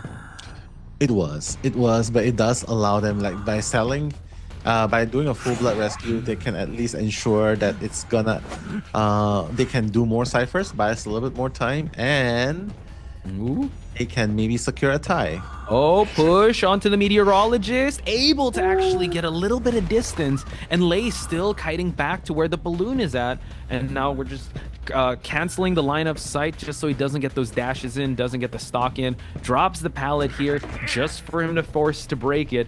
Gonna try to go for a red light trick. He's actually gonna move. Oh my god, he's able to catch him! The backstep. Wow, that moonwalk back into that hit onto Lays. Masterfully played by KillerBoss. KillerBoss definitely showing them who's boss at this moment, right? Right. But yeah, that was such a clean move coming in. And with two ciphers, sorry, not even a fifth cipher in the visible, one in the vicinity, he's gonna try and be that next kiter. Full presence has not yet been unlocked on KillerBoss though. So KillerBoss has got to find that next target. And as for Omni, they got to make that second kite really work. Yeah, Aqua on the last usage of the bottle. He's going to try to go for that shake again. But he did try going for that push, and I did see maybe a little bit of a heal going on. So Aqua actually going to use it to change elevations here, but the Crow is going to counter that because he's just going to teleport right next to him out in the open here. The dashes are going to connect, and now Aqua is injured. Yeah, and KillerBoss just unlocked that second Wolverine dash, right? So that second leap is going to be super lethal. You do not want to be walking in open space. You do not want to be walking in front of nothing. The terrains is definitely gonna help. Okay, break this pallet, then move on towards the other way. See that second leap, so important. Yeah, I mean, like Aqua was kind of put in a tough spot here because there was another pallet to work with, but the terrain here is few and far between. Meteorologist doesn't have any more clouds to work with. However, though, Fluff in the mix could change things up with that disarm, as Juan is the one to go for that last Cypher pop. 2 dashes? No, just one, just to make sure. Okay. So will this rescue happen in time? 70%. We're going to get the rescue going. No disarm. Yeah, I'm surprised no disarm. Ooh, careful. All right, slow down a little bit here, Aqua. All right, cool. And you see, like that's what happens, right? You gotta break this pallet. Yeah, you gotta break this pallet because look at that time bot pod. 99%. Okay, go for the. Oh no, my goodness, no borrow time. I forgot. Oh no, Aqua. Help. Yeah, help it. Oh my god. And this is where it gets scary because he could throw that Crow towards the exit gate. Luckily, Fluff is here and can go for a bit of a disarm. Oh, but he's caught out in the open, and the warp is gonna catch Juan. Luckily, Juan has that boar. Oh, the double dash! And now Wildling has fallen. Meteorologist is gonna get teleported on. The disarm, though, this is very important. A 3 stack here. At least he's able to get the rescue, but now this is going to be very dangerous. The dashes are available, and now Meteorologist has fallen. Oh my god. KillerBoss just needs to put Aqua on chair, and that's going to be 2 survivors eliminated. And that's the nightmare we're talking about. Oh my god, KillerBoss. Will KillerBoss be able to make this 4K? Because if it does, Oh, Wildling's Omni will be in danger of being eliminated. That's true. It might come down to that wire. It could end up just that one person escape. Could be the difference maker. Wildling has to survive long enough for the board to be off cooldown. I like the change of elevations here. We're going to go for that Crow. Nice drop down onto that pallet. And Fluff is actually opening up the exit gate. 4, 3, 2. He needs to be able to jump onto this board in time. He's able to get it. So this does buy enough time, but will KillerBoss actually commit? It seems like he might be focusing his attention onto Juan, allowing Fluff to get the exit. He's going to throw the Crow, but it's not going to happen in time. Yeah, Juan, I don't know. He's so far away from the dungeon. I'm not sure. I don't think he's still trying to look for the dungeon, I believe. But the dungeon's not even here. So I think best case scenario would still be like a draw, a one-man escape. Yeah. But KillerBoss, yeah, that's going to be a 3K right there. Fluff is going to exit, and they'll gladly take that one-man escape. Who would have thought? KillerBoss, Nightmare, 3K right there. Yeah, and not the, but of course the fact that Lays got hit. Oh, you're right. Yeah. My bad. Yeah. Wait. Okay, let me just do the math real quick. To you, Lunatica. Shoutouts to you. Giving shoutouts to everyone as they need to already be in position to push for that exit gate. Time. 2 tight turners, Pitstopers. Pitstopers on the Dream Witch here. Do or die time for one of these teams to head on to the grand finals. And we do see that Wolf is already at the middle of this map, just trying to gain the attention. And we're going to see a rotation away from this Gravekeeper. We don't want to chase the Gravekeeper to start things out. And it seems like he wants his best possible target, which is the Decoder in Postman. Action. He's going to gain the attention of Pitstoppers, already putting a leech onto this survivor. So Postman plays now, one of your favorite characters on the screen. Yeah, and this is where I can really go roof roof, right? Because it definitely stopped Pitstopers a little bit there, but that's gonna be one free hit from the follower itself. And now the leech follower is probably gonna follow suit in a little bit. He's just putting him away so they will auto track onto the postman. Ooh. But Shin though, he's like, "Hi, I'm just passing by. Don't mind me. I'm just trying to." Oh my God! He's just running into. He's running into the main follower. What? Yeah. So the fact that he didn't. This is actually huge for Pitstopers that he didn't have to use the leech followers. And look at that going for the basement. This is so much pressure at the start. He didn't even use up his trait yet. So yeah, send help to the basement here because that is going to be a tough rescue.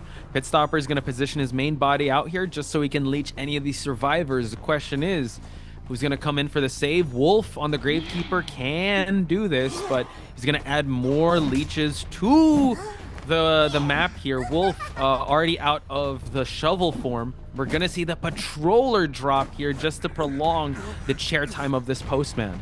Oh my God, can this be a terror shock? Oh, a little bit fast, but it's okay. There's still someone waiting on top of the line. And Gravekeeper, you can take it off though. Oh no, he's not gonna, he's just gonna persist. He's like, yeah, I'm not gonna waste time on that. But wait, Pitstopers trying to move that leech upwards. And look at this. This is the best case scenario for Dreamwitch. 2 leeches up and about. Yeah, another drop. Oh, wow, canceling out the Patroller. Okay, just buying a little bit more time. But I would say quite the expensive scramble. Gravekeeper does not have that much shovel to work with. Actually, has like a smidge of a shovel to work with. We've already used up 1 rocket, and now we're on Postman's second chair. They do have Weeping Clown to go for the rescue. But you pointed out, Nell, like there's just so much followers on the map here, and Pitstopper's looking to actually add more to the mix here, as he did change up his trait to blink already. Nice rescue, but the blink attacking the postman, unfortunately unable to get the flywheel going.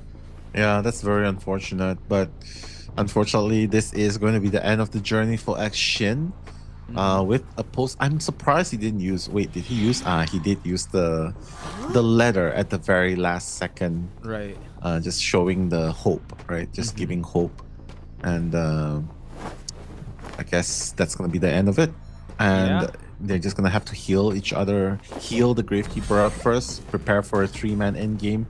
But mind you, though, Omni needs a draw, and that's gonna help them win the game. It will. So really playing to those, really playing to that win condition for them to head towards that grand final spot. I like the fact that they're cleaning stuff. They're cleaning up the leeches here. Weeping Clown does not have an anti-curse, but we are going to see PMNK take up this next chase here, and unfortunately no items to work with. Blink is about to be ready for Pitstopers to work with, and let's see how long this Weeping Clown can stay alive as they try to push the last 2 ciphers, which is slowly climbing here now. It is. That's going to be a free hit, I believe. Oh, the flywheel missed. Pitstopper was anticipating it, but doesn't really matter. That hit's still going to register, and with the leech up, yeah, they have 2 men rushing for that last 2 ciphers. Pitstoppers has got to be careful not to allow the cipher to go uncontested, right? So that leech onto the Gravekeeper is going to put a little bit more pressure towards Wolf, whereas Weeping Clown with the anti-curse will be trying to remove the cursed, the follower onto himself. Yep, and that is actually going to allow Pitstoppers to focus his attention onto this Weeping Clown. Follower still remains, anti-curse still remains on both Weeping Clown and the Gravekeeper, but really working towards that tie situation. 1 more cipher remains. It's not close just yet.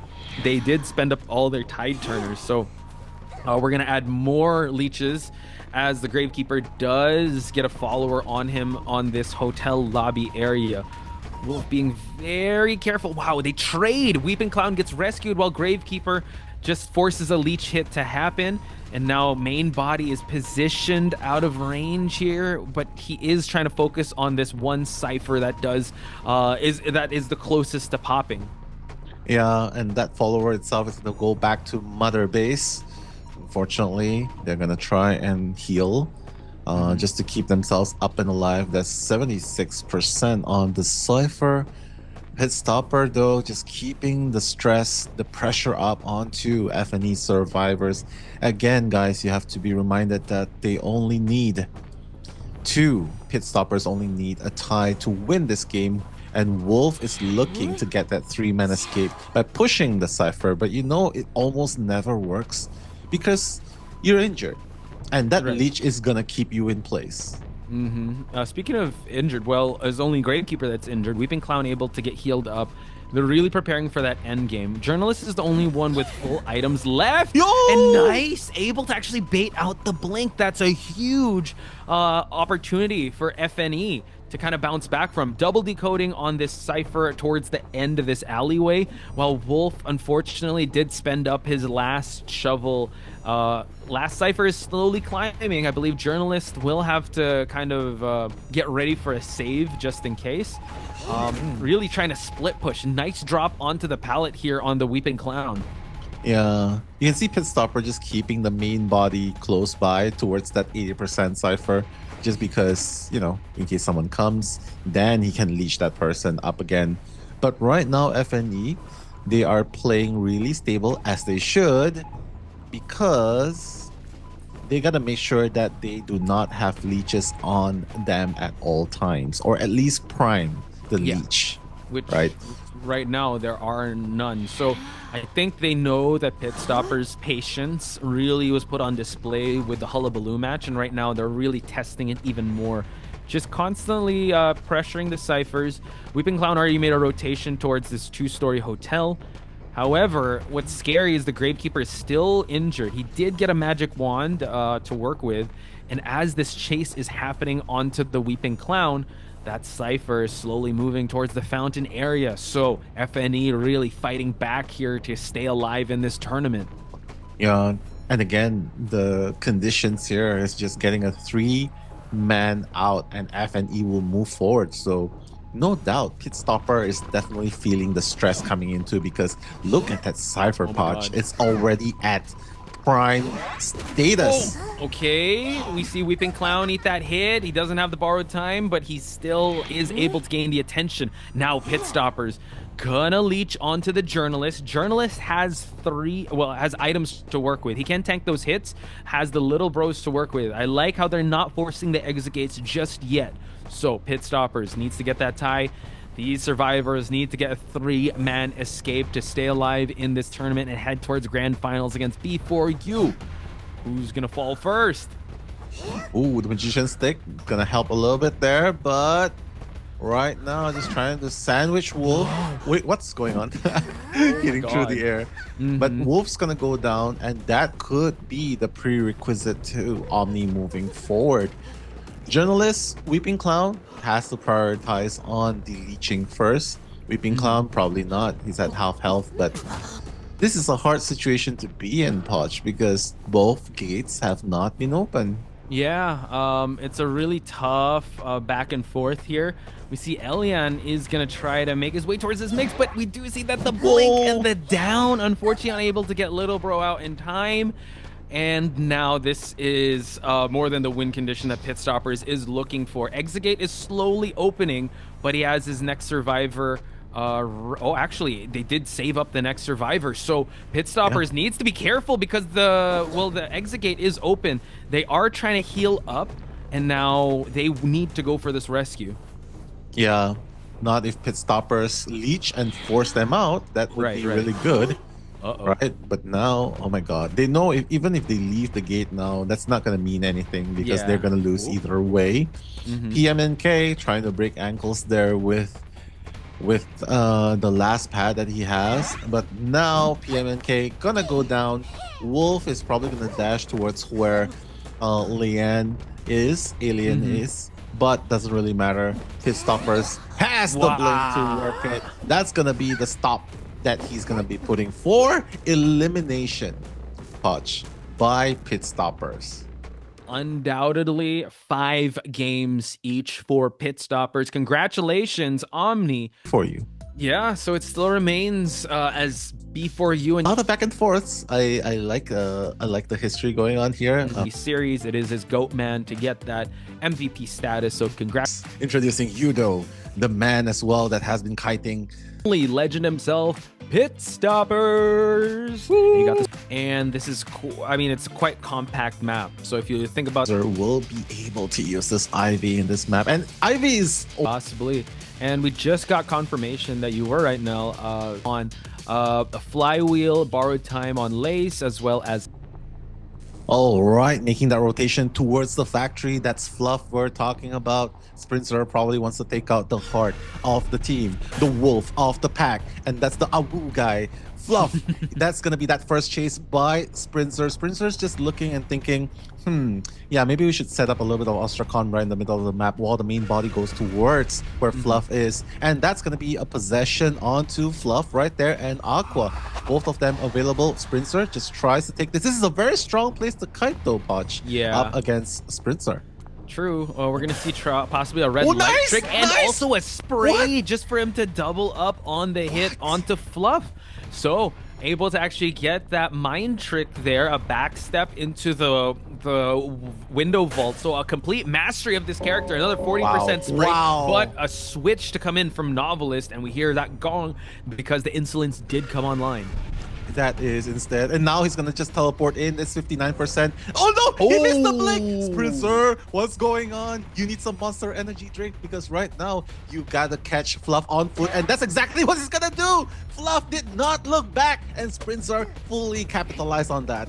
This man doesn't need monster. He's a monster himself. He doesn't need a blink as well. He just needs to play with the red light tricks. Two red light baits able to actually catch Fluff, because again, Fluff cannot look back. And this actually, the matchup does favor the the hunter, because the Novelist cannot look and gain that book unless he will get that corruption. So now did spread a bit of his presence towards that cipher, and we do see that Juan is here for that rescue. Has to be very careful here. All right, let's go. It's definitely gonna come in. Let's see if Juan will be able to do it. Okay, that's gonna be that activation with that rescue onto the Novelist. Novelist is gonna run away as far as possible, but Sprintzer is hot on track from behind. He's gonna try and catch up towards where Fluff is, and now Sprintzer trying to catch Fluff in a pinch point, and Sprintzer probably trying to bait a little bit more, and that's gonna be it. Last effort, buying time as well. Fluff is just gonna fall shortly after that hit across the pallet. So Poch looking to a pretty good start right here. Yeah, Cypher progress is looking quite all right, but considering this is the second time the Novelist is on the rocket chair, Puppeteer may have to be the one to get this next rescue. Injuries are kind of stacking up, but Aqua is already about to get this rescue going. This rebound kite needs to go really well because they don't have their last cipher just yet. We're going to get a corruption onto Puppeteer here, a scare as well, just to add things up. Puppet form is already going to get utilized. Gets the Terror Shock as well, but it's all good because he's in puppet form. But this just adds a lot more pressure onto the survivors. Fluff needs to make haste and gets corrupted here, gets the hypnotize and the down. He had no chance to rebound Kite at all because every single time Fluff leaves that chair, Sprintzer is always ready with that spray, always ready with the Ostrakhan, and Fluff trying to flywheel that last effort, but unfortunately that's not how it works. He's just going to use it before he gets sent back to the manor. But looking on the side of Omni itself, Poch is like, Lace is the only one at full health. Yeah, and he has that gun to work with, so Sprintzer knows that. He's like, let me just double down on the Puppeteer or the first officer since they're already injured. So 2 ciphers remaining. Last one is well, 37% hopefully, but Aqua now is going to get the attention as well as Juan. So good split push of the survivors here. The ones that are injured are the ones that are being pushed, and now we see that Sprintzer going to change back and just add more Ostrakhans on this map, while Aqua still kind of sticks around in this factory area. Unfortunately, Coordinator is the only one that's pushing everything. Look at that. Coordinator on the left side, because it's a decoder at this point. He is. He's definitely trying to get that decoding as much as possible because that's your weapon. That's your weapon against the shadow. You gotta finish and pressure that cipher up, and that's exactly what he's doing. But Sprintzer right now probably caught wind of that. And he's gonna try and guard that for a little bit. Spots out that red bloody mark on the floor, but Lace is gonna be leaving that area good and well and saying, yeah, if I'm gonna take that hit, I might as well be somewhere else. But Sprintzer, look at that multitasking happening right here. Lace, whoa, that blink, no hesitation. Lace already at 84% scared, but Sprintzer right now has to break the pallet, while Aqua right there is trying to decode a 6 cipher, and that's exactly what they need to do in this situation. But now Sprintzer, oh my goodness, is gonna get Aqua down. No chance at all to use that puppet form whatsoever. And that's gonna be 2 survivors, half health. And my goodness, Sprintzer, look, this is what a proficient IV player looks like. Yeah, he's really gearing up towards that end game. It looked like the survivors were kind of good at a good stalling point, that they could kind of stagger Sprintzer into overextending. But the blink hit and the way he was able to peek just in case the coordinator wanted to pull off that gun, which is gonna be might get pulled off now. Tried to go for the flywheel, but unfortunately unable to get the corner. And now Juan's gonna try to pressure this cipher as they go for that rescue. So no tide turner on the board here. No blink as well, so he's gonna have to break up these pallets and still guard this cipher while 2 of the survivors are here at the factory area. Yeah, has to be really careful though. One really shouldn't be pushing that cipher. Oh my goodness, that was exactly what I'm talking about. You probably should have waited a little bit before Puppeteer and Lace get some action, right? Aqua, Lace needs to get some action before you actually touch the cipher, because now without items, you are just sitting duck for when IV teleports to you. Yeah. And speaking of teleport, he might actually go for it as Aqua tries to force this cipher to move, as well as the pressure. So it just seems like the items, or at least the utility of the survivors right now, aren't really that threatening for Sprintzer. And now he could actually push the Lace away from this rocket chair for a first officer to get past the first half. Aqua being very dangerous. Oh, another terror shock. Wow. Sprintzer able to actually get the best out of that exchange, and now 2 double down situation for Sprintzer. All right, and he knows that he's gonna go for the rescue, so that's why he can safely just chair Aqua onto the chair. And now the rescue is gonna happen onto Juan. Lace is already at 100%. Lace is gonna be laid down on the floor, and Juan is basically the only one left in the map. And with no items, you gotta wonder, how are you gonna kite the shadow that's haunting you from behind consistently? This is really tough. I think he's already built up his checkmate scenario here. So Sprintzer, amazing start. He just needs to down Juan, and that could be game. Wow. Puppeteer is going to expire. Coordinator still has that exit path to work with, so it's only a matter of time. He even knows where the coordinator is at. So it's just a matter of cleanup at this point now. It is. Just clean up. Just probably get Lace onto position and then teleport towards where he is probably. Yeah, he's gonna teleport right to where he is. He has a blink to catch up to Lace. Lace has nothing to work with, no items, and that's exactly what Sprintzer is so good at doing. Choking the survivors and dwindling their resources all the way. And that blink's not gonna miss this time. He's saying goodbye, Lace. Get laid down on the floor. Wow, Juan, second chance, 99%. That was so close to 100. We just need to see if the spray is going to happen here. Just repositioning the ethereal form. But there you have it, folks. Wow. GG is going to be called Sprintzer.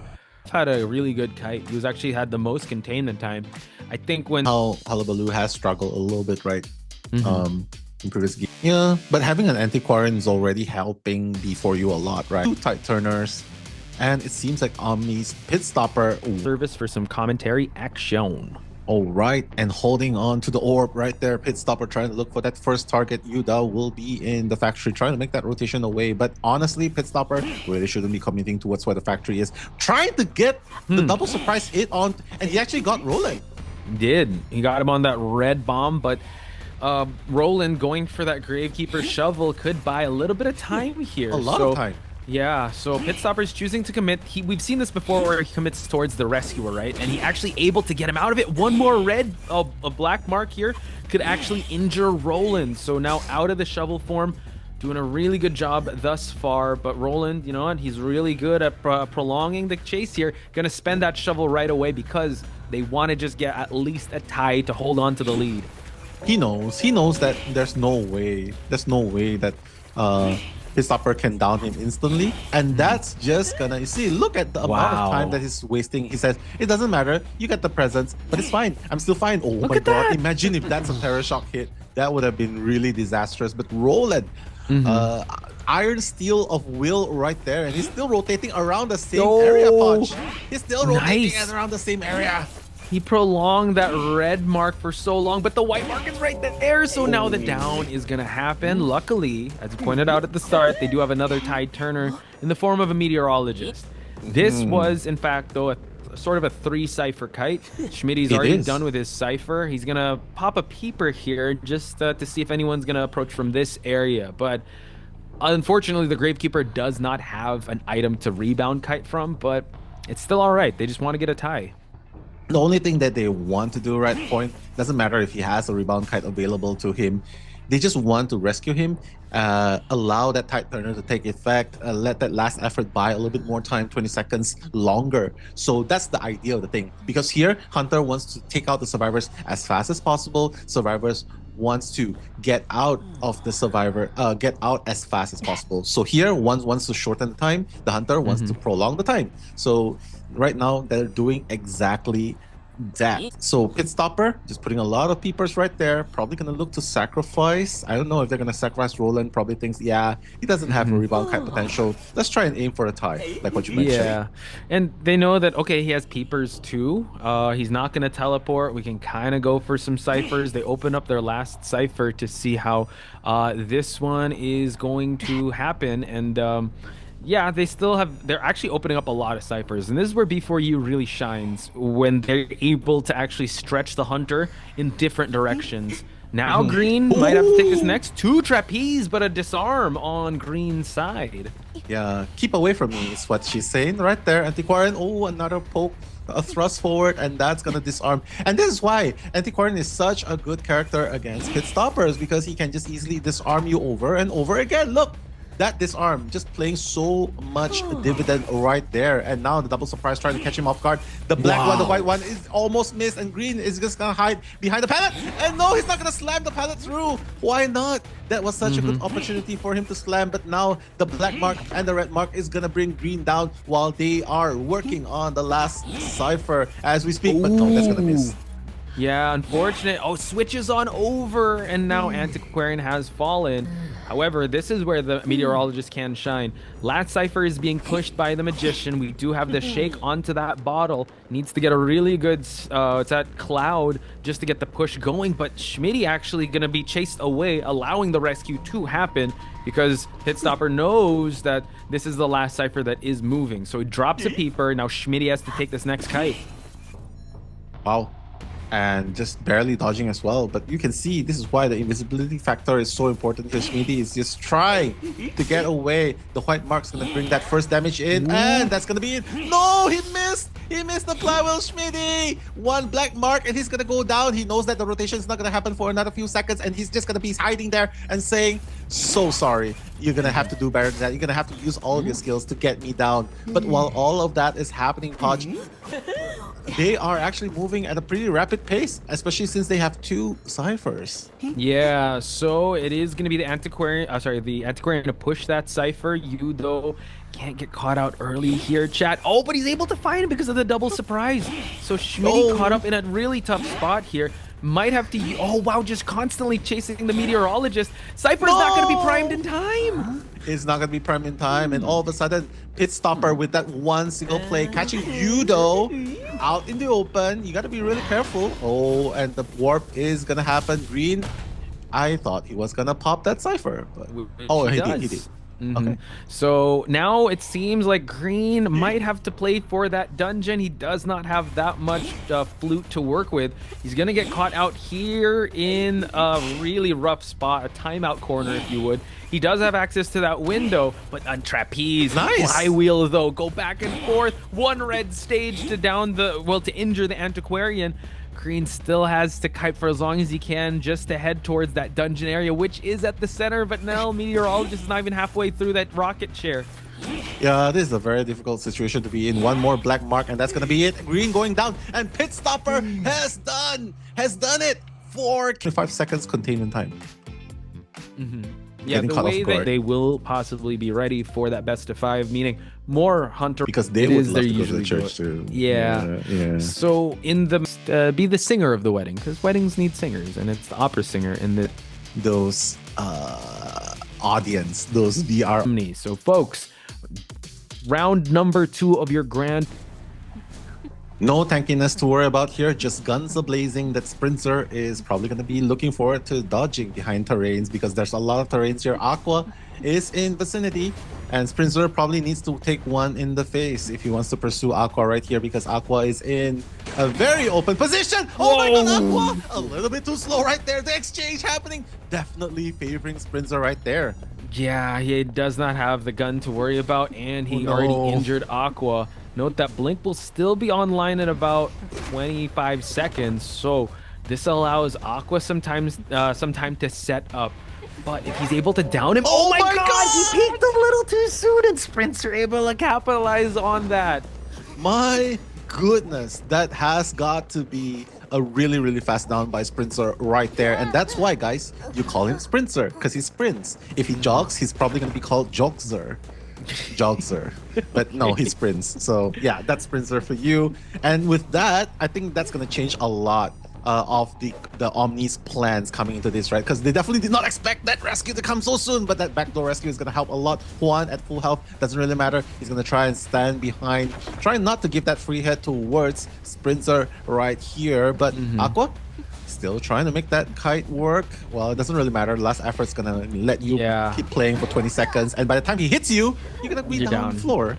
Yeah, the fact that he was able to clean up the graveyard area, you know, taking out the pallets was really good on Sprintzer's side. Just the attention to detail. The rescue was early, but it was a safe rescue. So Mercenary can come back for that rescue and possibly go for a body block. Juan already positioning himself, and we've seen time and time again how survivors, if they get caught out early, the plans just go sideways. So it seems like Lace is also making his way for a rotation, but there's no more tide turner on anyone, so I'm not sure if they're going to risk it. Lower left side of the screen sees that Mercenary might go for an elbow pad, but it's a little too late because Sprintzer's already has locked in on the Mercenary. Can't get a rescue going. First survivor is going to be out of the game. Wow, that's very fast. No one's going to come back for that rescue anymore. And right now, they got to capitalize on how they're going to make this work for the second half of the game because Juan has no items and he's going to be that next juicy target. Wow, that charge attack onto Juan. Juan's just going to take it like a man and run away. Preferably further away from his teammates because he's actually running towards where his teammates is. Wow, the fast down onto the Mercenary was crazy. I'm surprised. I did see that the Mercenary used the elbow pad, but the fact that he was able to force out all the elbow pads on the Mercenary was a job well done on Sprintzer's side. So now they're forced into a really tough spot. 3 ciphers remaining. 2 survivors are the only ones that could push this cipher and push for a rescue. It seems like there is one survivor, the fire investigator, that is propped up for a rescue situation here now. Wow, that's very, very good usage of that teleport back to the position. Lace is going to be able to rescue Juan, and now hopefully with that balloon, that it's going to help Juan try to at least position himself a little further. But Sprintzer is going to make that beeline towards where Juan is, and Juan's going to go down for that second time. Ciphers, however, are moving so far, so all Juan needs to do right now is just to die further away from the teammate Cypher as much as possible. Yeah, Lay's now focusing his attention on the red carpet just so that he can push a cipher here. Acrobat is the only one that's safe enough to rescue, but the Lace is actually going to get interrupted as he does chair here over at the red carpet area. There is going to be a shadow that's going to be left behind towards the Mercenary, so Lace using the balloon here. This allows him to just backstep his way and stop Fluff as he gets the rescue, but Mercenary, oh, watch out. Has to be careful with this next rebound. Well, for a moment I thought it was gonna drop blink hit there and then reset the attack cooldown and go for Fluff. But right now, this is a very simple and straightforward game, right? Just hit, get everyone injured, just keep cheering over and over again. Just get as many people down as possible, make them waste all their resources. Very classic gameplay, right? Doesn't even matter if the ciphers are being decoded at this point because right now he knows that the number advantage does no longer apply to Sprintzer right here, right? As a matter of fact, all he has to do right now choose one of the 2 remaining survivors that has only half health, and that's it. Once he gets one down, all he has to do is hunt for the other one, and that's going to be a 4K. Now, what's terrifying is that this all happened within 5 minutes of the game, and now we see that the teleport did work out. Able to not cut him off, but still got a movement. What's going on? Unfortunately, dropped the pallet, and he was on the wrong side of that pallet drop, and just like that, it's now a battle of the exit paths while Sprintzer is well on his way to get a 5-point game. Oh my god, you're supposed to lay the smackdown, not get laid by the pallet in front of you. Maybe just a little bit of a misclick there, but it doesn't really matter because right now Lei still has an exit path to work with when he wants to get up. No more balls to work with though, so that's going to be a factor coming into late game. Acrobat Fluff has 2 white bombs to work with, so let's hopefully Fluff will be able to make that rebound kite work a little bit longer because Omni is just down to that last cipher. Yeah, it's still at 55 and 1 at 50.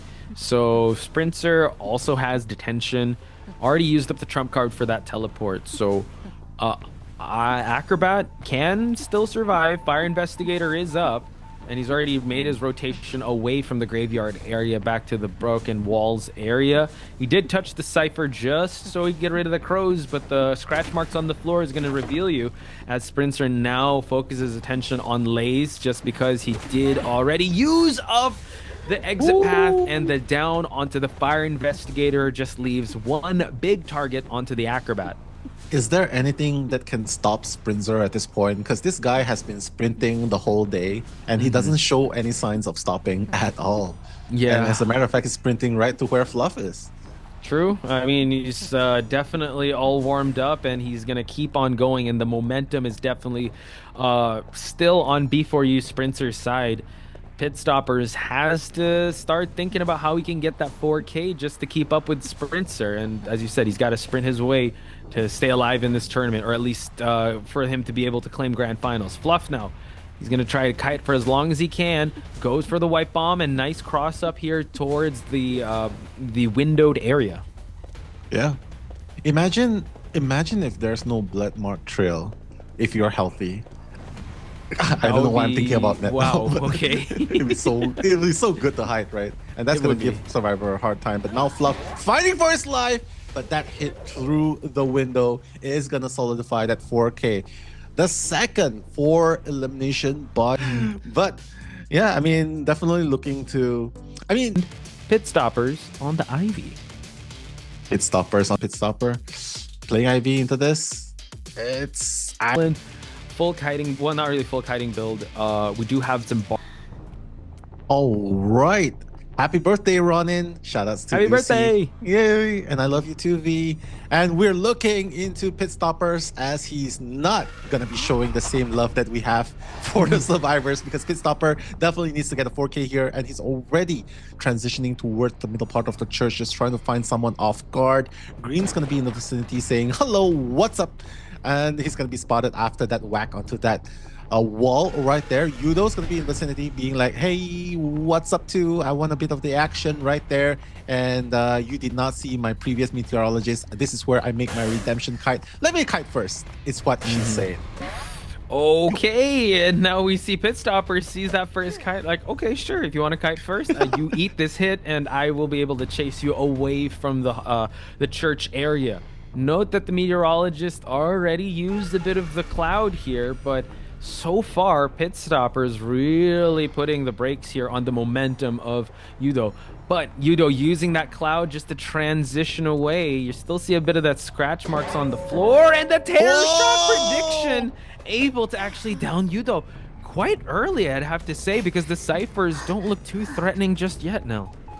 Yeah, it's not really threatening, and it might not be as fast as the Sprintzer chase in the early games, but this is definitely something that B4U needs to worry about, simply because even with 2 or 3 survivors up in the late game, you've seen how horrendous it can be going up against a late game Ivy.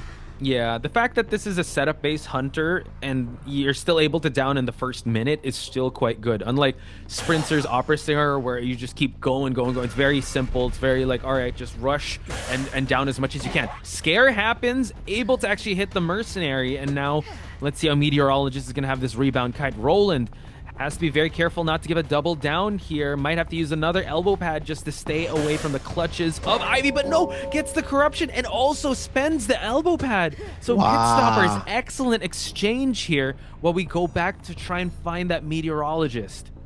Right, and that's such a good play by Pitstopers, and I don't know what's going on, but B4U is just giving this leeway for Pitstopers to snowball, right? And not to mention, it's only the third cipher at 48% right now. I'm not really sure how B4U is planning to play this, but at least Yudo is still up and alive and running for now. Caster's curse, as you say that. God, I'm sorry. He focuses his attention. Oh my God, now the curse. Help! Yudo Meteorologist is gonna go back to the rocket chair. I'm not sure if this is the last chair, but Mercenary did get rescued. But this is a tough scenario for them to try and bounce back from, because they're slowly dwindling away from the resources. Cypher is not threatening just yet, and we're already at full presence. Aeroplanist might have to make this next rescue because he's the only one with Tide Turner, but the rebound kites are just so hard, especially once he's able to set up so much Ostracons around this area. So Pitstopers looking like he's saying, guys, trust, fam. Don't worry, I got this. We can still keep up with Sprintzer here since this is only round 2. But it seems like no one's going to come in for that rescue. They're going to save that Tide Turner for the late game. Yeah, well, at least Green will be there to watch Yudo get sent back to the manor, right? So that's something that can happen. Green, though, needs to do an amazing second kite right here, because B4U, they have a lot of slack to pick up. They have a lot of ciphers they need to decode. Right. So that's gonna be a little tough. Roland. Oh, sorry, my bad. I was like, Roland, where's your item? He's coming out, man. With how Roland is. Roland, unfortunately, does not have any items to work with, so he is the most vulnerable target. Fire Investigator still has those 2 balloons to set up with. Aeroplanist has already moved on using that jetpack to create that distance. So Pitstopers just making sure that his patience is being put on display here. He doesn't have to overextend here. They're still stuck at 2 ciphers. One is about to pop. Schmitty is about to get corrupted here, but he uses the balloon just to move away from this Ostracon area. Yeah. And that's going to buy a bit more time. And B4U slowly but surely crawling their way back up. And you can see the 4th cipher is already at 99%, 100%. That's going to be done. So right now, they only have 1 last cipher left. But now, Green is going to be that target of the vicious Pitstopper right here, right then. Schmitty is the only one with full health so far. Aeroplanist, Mercenary, they have a lot of work cut out for them. But Roland still does not have an item in hand. I'm worried for him as a Merc main. Yeah, it's he was trying to prioritize cipher rushing, because right now they've worked their way on 1 last cipher. There is still borrowed time for them to work their way back into this if they're able to pop that last one. However, Pitstopers has already spread his attention towards the shack area and the graveyard. So really spread apart. But actually not the graveyard, sorry, the broken walled area. So it's quite close towards each other. So now Roland has to be very careful. Ostracon area, he's going to shift on over to the Mercenary, who is stuck here. And he does get the 100%. No, we're still stuck at 98, but the blink down onto the Mercenary. Gonna be committed, and Roland's gonna go down for the count. Probably needs to die a little bit further towards the side, the corner of the map. Because right now, the remainder of B4U Survivor team are trying to rush that separate ciphers individually, and both of them have very well passed that 50% mark. Yeah, note that Green does not have the borrowed time. He does have a jetpack and the Tide Turner to kind of carry towards the late game or towards the exit gate battle. So it seems like it will be Schmitty that is going to work on the cipher here, but it's so close. The rescue is going to have to happen by Schmitty, I believe, and maybe Green will be the one to pop the last cipher. We've seen some clutch rescues on Schmitty's side. Can't lose hope here. He might get the 100%. Able to eat that hit. Clean rescue. Mercenary, unfortunately, has to move on away from this part of the map. Cipher is primed now, so if it's Schmitty that's going to be chased, this is going to be so good for Pitstopers, because Schmitty, it does have borrowed time, and now they pop it. And he has one balloon to work with as well. Pitstopper is instantly going to change to the teleport, but there's still 50 seconds cooldown onto it. Pitstopper is suddenly found caught between a rock and a hard place, and B4U Roland is going to be in front of the gate trying to just open the gate. But honestly, how can you stop the double gate opening that's happening right here? Because B4U, remember, they just need one survivor out, but with 3 survivors up and rampant, they could at least get 2. Look at both gates, they're opening so fast. Yeah, they are. And now Roland able to actually get that hit, but it's the mercenary, so he could get his way out of this map. And Fire Investigator is gonna head towards the dungeon. But when it lasted to the 3 survivors, they even in next game, why don't you guys choose the map that we love? We're in best of 3 territory now. We're gonna see a deeper pool. However, in a big map like this, you can get really good jump spots. The singing. All right, let me quickly look at the lyrics. Just kidding.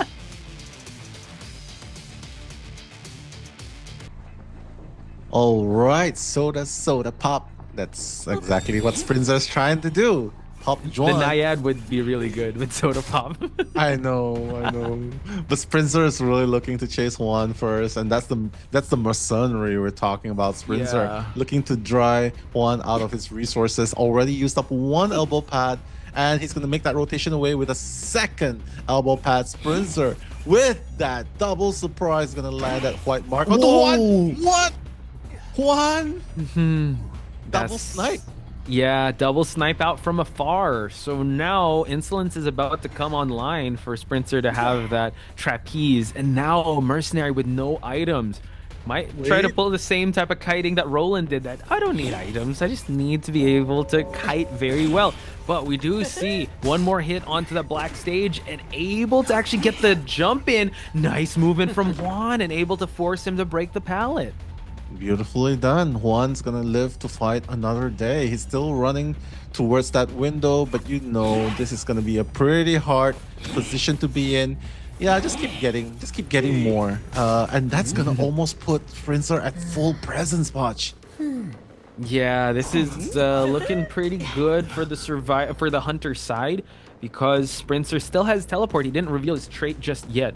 So now Lace, the other rescuer, is going to try and attempt this rescue situation. Still got 3 utilities to work with for him to close the distance, but cannot get silence. He needs to actually get a clean rescue out of this situation, but now he might just choose to walk on foot. Flywheels, nice. The hit, and now able to get a clean rescue.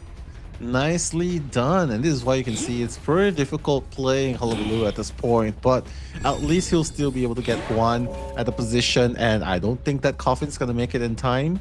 You think Fluff has him in sight? Juan's gonna fall. Last effort's gonna keep him up. No, the Coffin's up already. Yeah, so now able to actually get the Coffin. So are they gonna use teleport it? Yeah, teleport is gonna counter that Coffin. And that is going to be the case. So Sprintzer could actually just head on foot here, already at full presence. He's going to use the trapeze just to close the distance. What? Doesn't need to reveal it just yet. It's not even that far. Yeah, I thought it was going to be on top of the big boat. I thought so too. So doesn't even need to reveal the traits first. And Juan, if he goes down here, that's going to be the last share. Wow. Just like that, just like clockwork, able to actually get the double surprise on him, and there are Mercenary is out of the game. They do still have a lot of resources on the Aeroplanist and the Meteorologist, and 2 ciphers remaining. So the Mercenary down did take some time, but this is where it gets kind of scary. If they don't have the last 2 ciphers primed and ready, could be kind of tough. Note that detention is also a factor here for Sprintzer. Yeah, it is, and it's a 3 ciphers done by Omni at the moment, but will it be enough to go against Sprintzer's Hullabaloo? And with the trapeze, Sprintzer is going to catch up really soon to Fluff. Okay, Fluff getting into that double surprise. Still has another one to work with, though. The red stage going to try to catch Fluff. Gonna work on just dropping down that pallet. Accelerated decoding is already in use here, and Fluff doing an amazing job so far, just rock hiding this area. So now he's just gonna try to double back, but the red bomb able to catch him. Wow, and the white bomb to follow soon after. All he needs here is a black one, and Fluff is gonna go down for the count. Meteorologist, Aeroplanist, fortunately, they are still at full health, so Sprintzer needs to deal with Aqua instantly. I'm not sure if he should be camping here or if he should just teleport straight to Aqua. Oh, he's gonna teleport straight to Aqua. Okay, so Aqua forced out of the Cypher here. Let's see how well he's gonna get this push going. We do have a good lineup, but unfortunately unable to get it going. So we do see that Embalmer did get rescued. Aqua hiding behind the terrain of the shack area. Able to actually, oh wow, able to actually sidestep. That's so cool.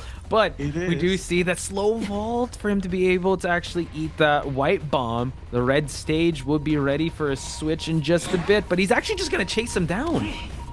Chase him down is a good choice. Wait, why is this palette still the old one? But now just using Gilwin's gonna use that skill to bring him further away. Yeah. Doesn't even matter. Yeah, why is this map the older one? I thought they were using the new one already.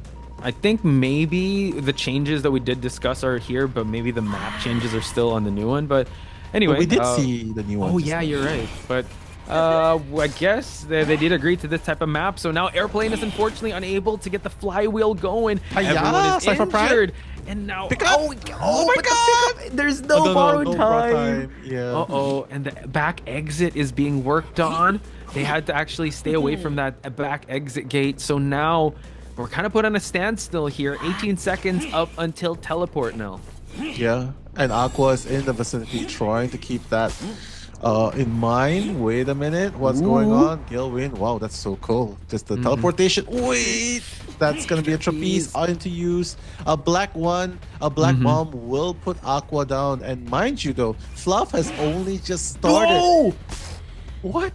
Yeah, the exit gate is opening, but the teleport is right there. He could just chair and immediately go for that teleport. And Balmer, not sure if he's going to make it in time. Are we going to see the teleport happen? Sprintzer, he's going to try to look for someone, but that's going to allow the Embalmer to actually get the exit gate open. So Sprintzer unable to get the 5-point game. It's still a win, but this is the start of Omni. That's what you get for chasing that mercenary. And Juan doing an amazing job, not spending lifting refrigerators. Oh my god. But yeah, I wanted to sing that Angel song, but I can't remember. Hey, yeah. Again, they just have to it's hard that tie. So it's gonna be still kind of hard for them to tie. Stay away from me. Stay away from me, right? But Pitstopper is gonna make that rotation into the shack. Ladies and gentlemen, the wax artist has come to play in Lakeside Village. Sorry, I'm seeing the wax artist emojis in chat by Nemo. It's just look at it's just Eileen also wax artist. Oh no! Stop! Help me! I just want to decode in peace, you know. And that's Schmitty's trying to decode in peace, but seems like Pitstopper's saying, "No, you shall not decode in peace," and that's going to be the first target right there. And this is actually a pretty good, I mean, Schmitty, you know what, really oh my God, putting content out for the Owl, for the Seer guides out there. And the Seer is actually pretty good. At least he can use the Owl just to prolong the chase here. And he's actually gaining some Owl here. We're already halfway to get a bird. Able to actually get a hit. No, able to reel it back. All right, that's pretty good. But now he's going to step towards that next area. That's not really worked out. Has 84% wax. He has to put down that pallet preemptively because he knows that a little bit more wax and that's it. He's going to be stunned. But at least that time bot allows him to reduce that wax all the way down to 21. And Schmitty is still kiting out of his mind. He still has a flywheel to work with. Yeah. And Pitstopper, he does not have anything but the teleport. So it's all based on... Oh, that's gonna miss! He tried to go for that flywheel just to cut the distance away because the wax was building up. I did see the meter. We're at 75%, but this was close to actually a 3-cipher kite. So I'd say job well done, not going for any... the rotations, not kiting on top of anyone. So good start for Schmitty. First officer unfortunately has that wanted order, so this is going to be a tough rescue situation for Roland since he does have that tide turner. Yeah, tide turner is definitely going to come into effect, just buying more time because that's exactly what B4U need. More time, right? To decode that cipher and just to get the heck out of there. And speaking of which, Cypher progress not looking too bad, but it's not exactly great either. The third Cypher's already at 81%. And honestly, if I were B4U, I'll probably go for that full blood rescue or none at all. Because I don't want to give him max presence. That's gonna be so hard to play against. That's true. It seems like we are gonna see a double rescue attempt on Yudao and Roland. So Roland might actually attempt. Oh, yes, he's not. But he's actually just feeding that tinnitus at the second story. So quite unfortunate because Schmitty was so close to getting a second owl.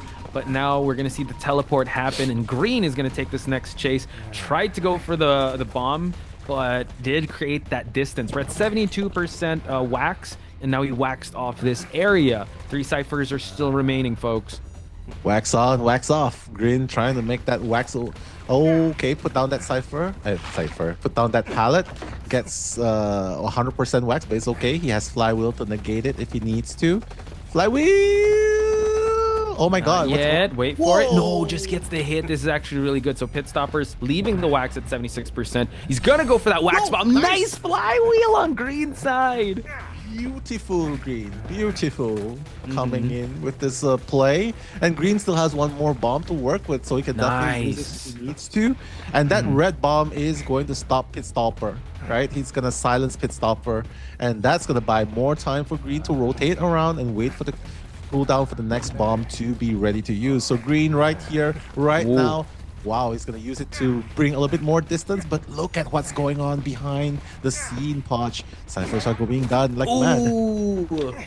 Able to actually punish Green for dropping down that pallet, but like you said, 2 ciphers popped in that chase, and now this allows Roland to rotate and make his way for this rescue. Hopefully, oh yeah, definitely no wanted order now since 1 survivor is out, but Roland now is free to rescue. They have their option to go for either the 70% cipher or the 30% cipher. It seems like Roland not going to waste any time, going to rock that pocket watch just to make sure that this rescue attempt will be all right. But Pitstopers, if he's able to provide that distance, oh wow, he's not able to actually do the hypnotize. Oh. Nice. Okay, beautifully done. But it's okay. Roland is untouched, unscathed, uninjured. So Pitstopper needs to get that damage onto Roland so that he will be unable to rescue the second time. Oh my god, 3% left. That's gonna be it. Wait a minute, wait for it. Whoa, okay, able to build up and now able to actually get the hot wax. Roland might have to use the pocket watch once again, coming in clutch.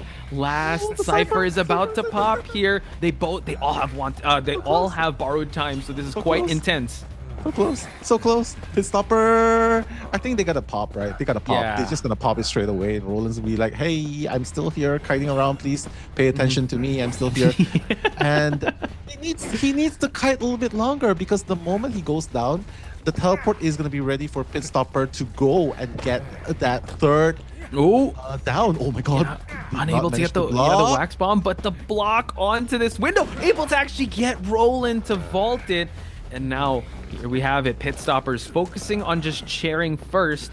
This allows the backdoor exit to open. They just need to get 1 out, but they want to get 2 just to hold on to their lead. Yodao, he's going to try and gain the attention. He's going to get it waxed off, and Pitstopper still is holding on to that teleport.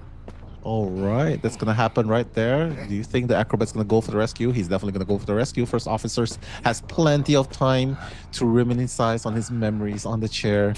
So Green, I can see that he's definitely gonna make it there, unless if Pitstopper decides, oh, the rescue happened, I'm gonna teleport.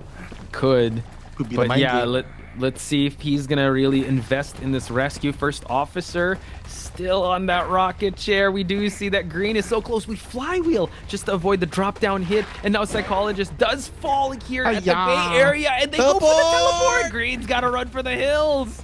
Help! Green's like, help! Why couldn't you kite a little bit longer, you know? I'm just kidding. But Green is definitely in a very tricky, sticky situation right here because Pitstopper is looking to stop him. But if Yudo can get up soon, he can still open the gate because there's no more teleport ready for them. But Green has to be godlike in this next cut. We do see a silence, so this does help out in a bit. We do see the Psychologist did get the heal up. Now Green in a tough spot here, does not have a bomb to work with, and does have 1 pallet, but no, gets the freeze and the down. There's no detention, so this is quite important. They can still get that 1-person escape and tie it out in round 3 here, folks, and they are gonna do just that. Yeah. But, well, that's kind of expected, right? Because Pitstopper, that beautiful timing, right? Onto Yudo, getting him down, and then teleporting straight to the back of... If you are tight kiting and you don't create that space... For Pitstopper needs to win that round, doesn't matter what the... I'm so keen to see what's going to be played here. A lot of characters can be played here, right? Them where they... where they belong. Like who's assigned. The wax artist, oh no, he's going to spam the chat with the mad emojis. I know. You gotta definitely need that point. And Sprintzer wasting no time trying to find that fluff. The fluff. If you're from Mexico, you should know who Fluffy is. And Sprintzer's heading straight for Fluff. Just putting down that pallet, making some distance away. So far, so good though. But he still has a generous amount of fluff on his body. Yeah, 70%. Chat said they're gonna crash out if they see a wax artist. So hopefully we still have you guys in chat, and Fluff will be the savior here to try and kite out this wax artist. Psychologist at 70% wax. Oh, we hit that 100%. Not gonna waste any time. He's gonna aura farm here as he gains that presence. Yeah, but this is such a strong area to kite, you know what I mean? You can just go up, put down the pallet, that's going to force him to break the pallet, and then from there, you can just rotate down again over the window, right? Over the window, see? Rotate down over the window, even there's a few pallets there to work with, but Fluff can definitely make things work here. Fluff probably needs to go back in, but no, it's going to be walled off. And now Fluff is caught in an open area with 2 hits to go. Sprintzer just trying to put more wax before dealing that damage. And then maybe with a wax bomb, that's gonna be able to put Fluff. Oh, wait, what's going on? Look at that warp just to be able to just close the distance early on and the down. We talked about how Psychologist was able to save up a little bit of that stress, but Sprintzer having the wherewithal to now and go for the basement play here. So this is definitely putting so much pressure onto the survivor side. 3 ciphers are about to get popped, but Gravekeeper has to proceed with caution heading towards this basement. Luckily, no wanted order on anyone, so Sprintzer is setting up a perimeter here for anyone to go for the rescue.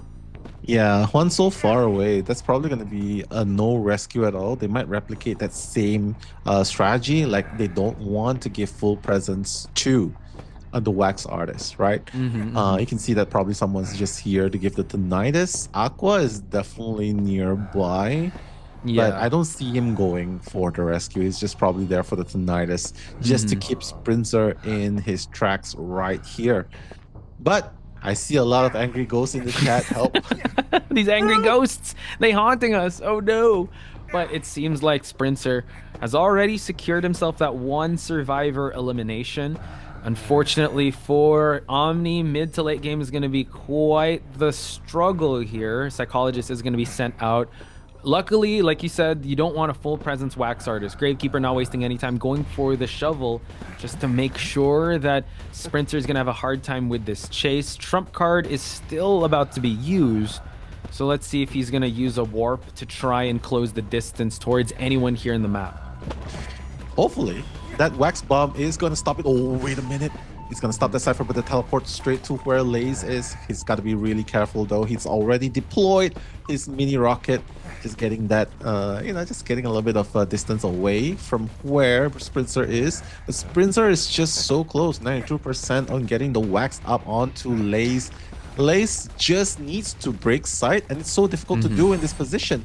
Oh, nice. He actually flywheeled it away. Yeah, and now shout out to Fluffy, who was washing dishes and just thought he was being called in the chat, but it was Fluff Psychologist. Apologies. You can, hopefully you had a good dinner or had a good meal after washing those dishes. But right now, Sprintzer working on his next survivor. So last 2 ciphers are still looking quite good. He switched on over to teleport. He can't stop these ciphers from moving.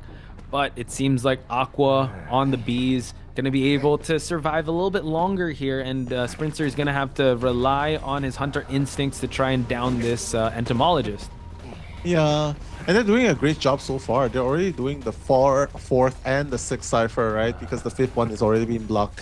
Aqua right here already at 100% wax. And look at how well Omni survivors are playing, Poch. You notice? Like, Sprintzer isn't even at full presence just yet. Yeah, and now they have 2 options for the last cipher. So Omni really trying to fight back here as he tries and goes for the down onto Aqua. We're at 100% already, gonna just go for that down and now they still have a chance here with the Gravekeeper holding on to that Tide Turner. Everyone has that borrowed time, so they're well equipped for fighting for the end game, and it seems like Sprintzer doesn't want to chair at the basement. He's going to try to bring him a lot closer, but let's see if Aqua's able to struggle away. It's not going to happen though. Yeah, probably had those giant claws to work with, but now Sprintzer needs to go. The Cypher's just too far away, right?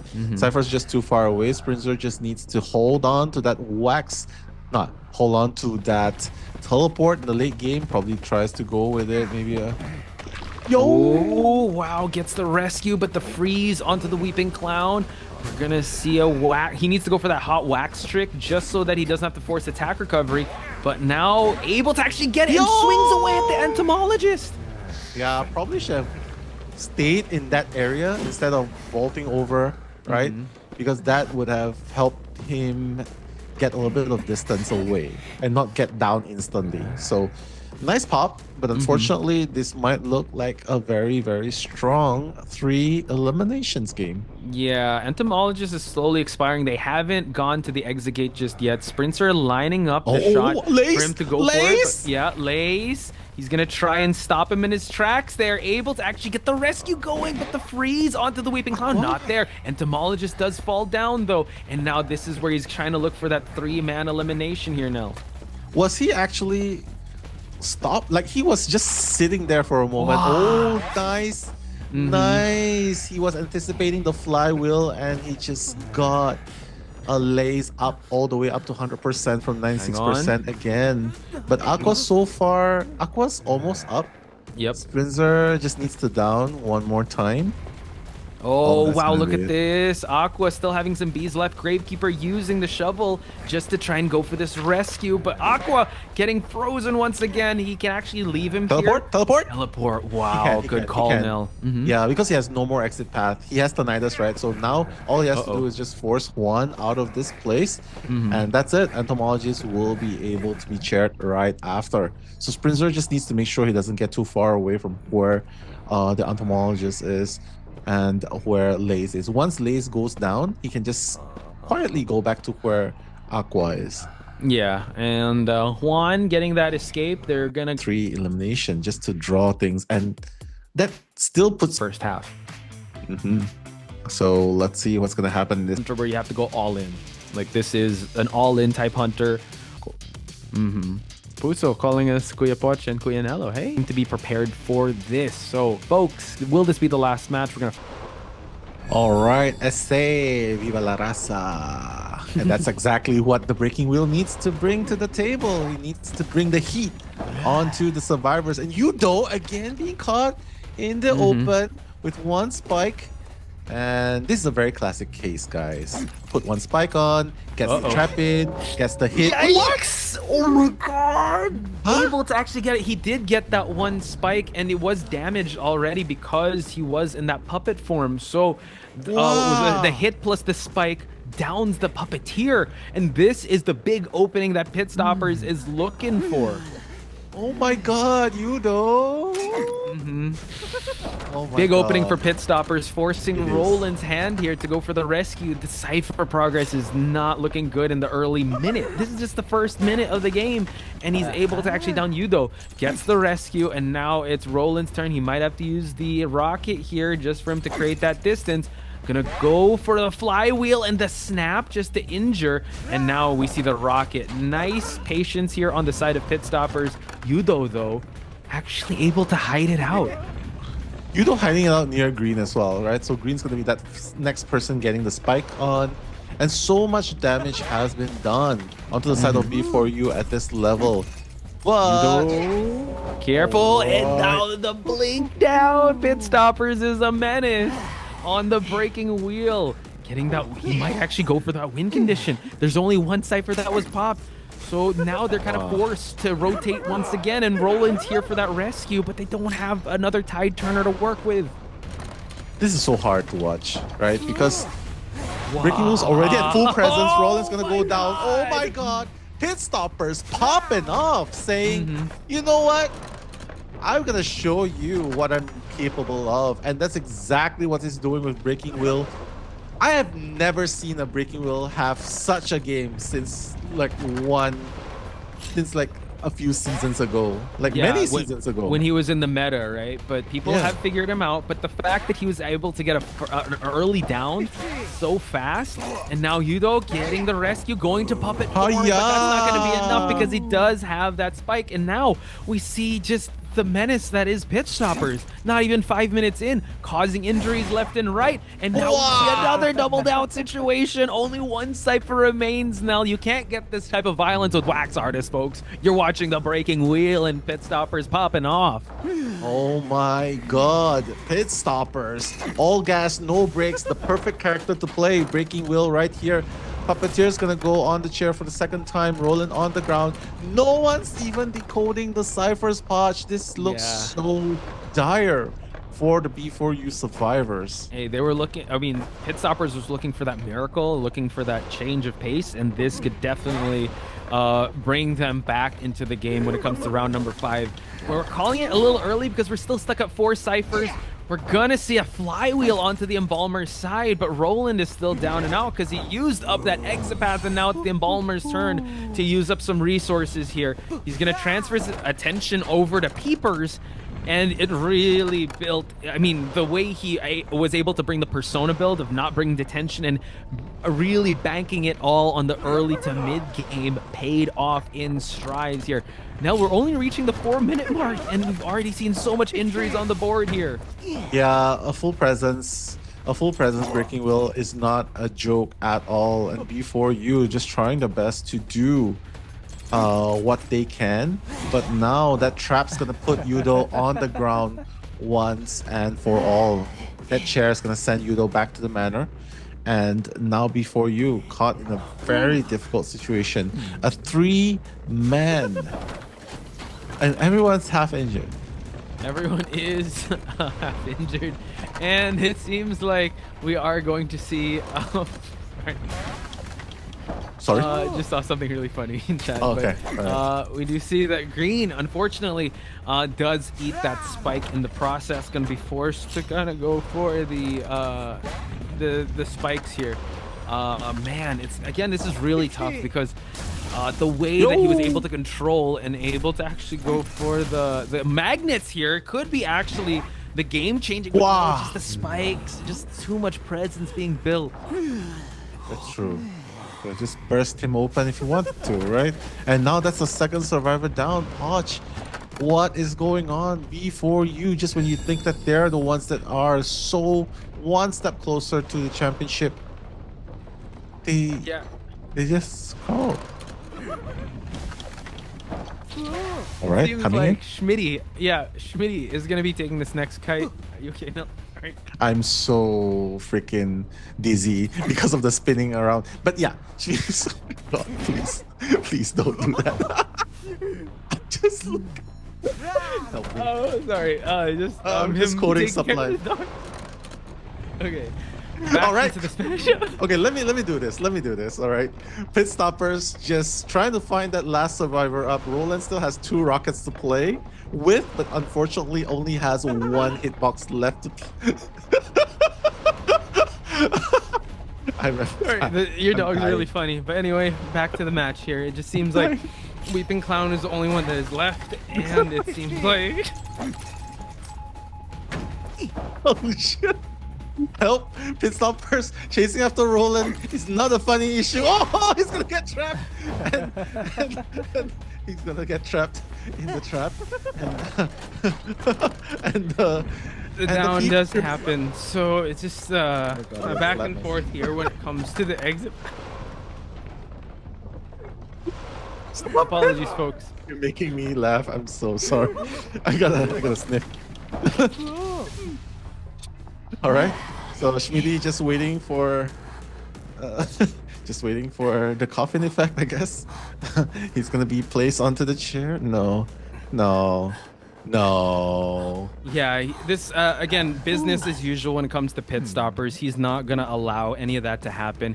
He wants to make sure he dwindles all the resources. He knows that Roland has already spent up the exit path, and Peepers is gonna be the one here. And he knows, like, look at that. He knows where the dungeon is spawned. He's gonna just make sure that Schmitty will be spawning over at the corner. But folks, That's just a masterful play on the side of Pitstopers. Just making sure that he will be able to sail the ship of his team to that last game. And Nell, I think they're actually able to tie things out, but wait a minute. Weeping Clown still has some time before he does expire. Oh my god, beautiful flywheel to avoid that transformation burst, but doesn't change the fact that Schmidi does not have anything to kite with. He's gonna go down, and once... Wait. Yeah, he has to chair Schmidi here. And that's gonna be Omni! Omni fighting back, dude. Oh my god, I'm gonna sneeze. Go for it. Bless you. Hashtag bless for Nell. His dog's I'm dying. really funny. Sorry about that. What sorry the hell? about the giggles. Your dog's really funny. Trying to get your attention, but apologies for that, chat. Toto and Crystal really want to get into the action here. I guess they are Omni fans. Omni, ladies and gentlemen, fighting back Oh my here. god. Roland's gonna try to crawl his way towards that dungeon, but it's he's definitely gonna bleed out in the process. So there you have it, folks. Pitstopers, the impossible 4K. task. 4K on the. What? Why? It doesn't matter. Doesn't. It doesn't matter what you... On who you think is gonna take this. Is it gonna be B4U? Is it gonna be Omni? It's you could actually put the bees in the jump spot and just oh no. I could use that. Royal has left Versus me, Nello, and Poch Spice. Thank you, Royal. you Omni. All Not right. wasting any time, Sprintzer making his way towards the center of this map. Center map control is going to be very important for this Ann.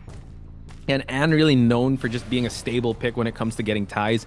Fluff trying to tiptoe his way, but he is going to get that cat bite onto Fluff. And we do have the silence onto the... I hope Fluffy's done with the dishes. But Sprintzer he is going to chase after the Antiquarian.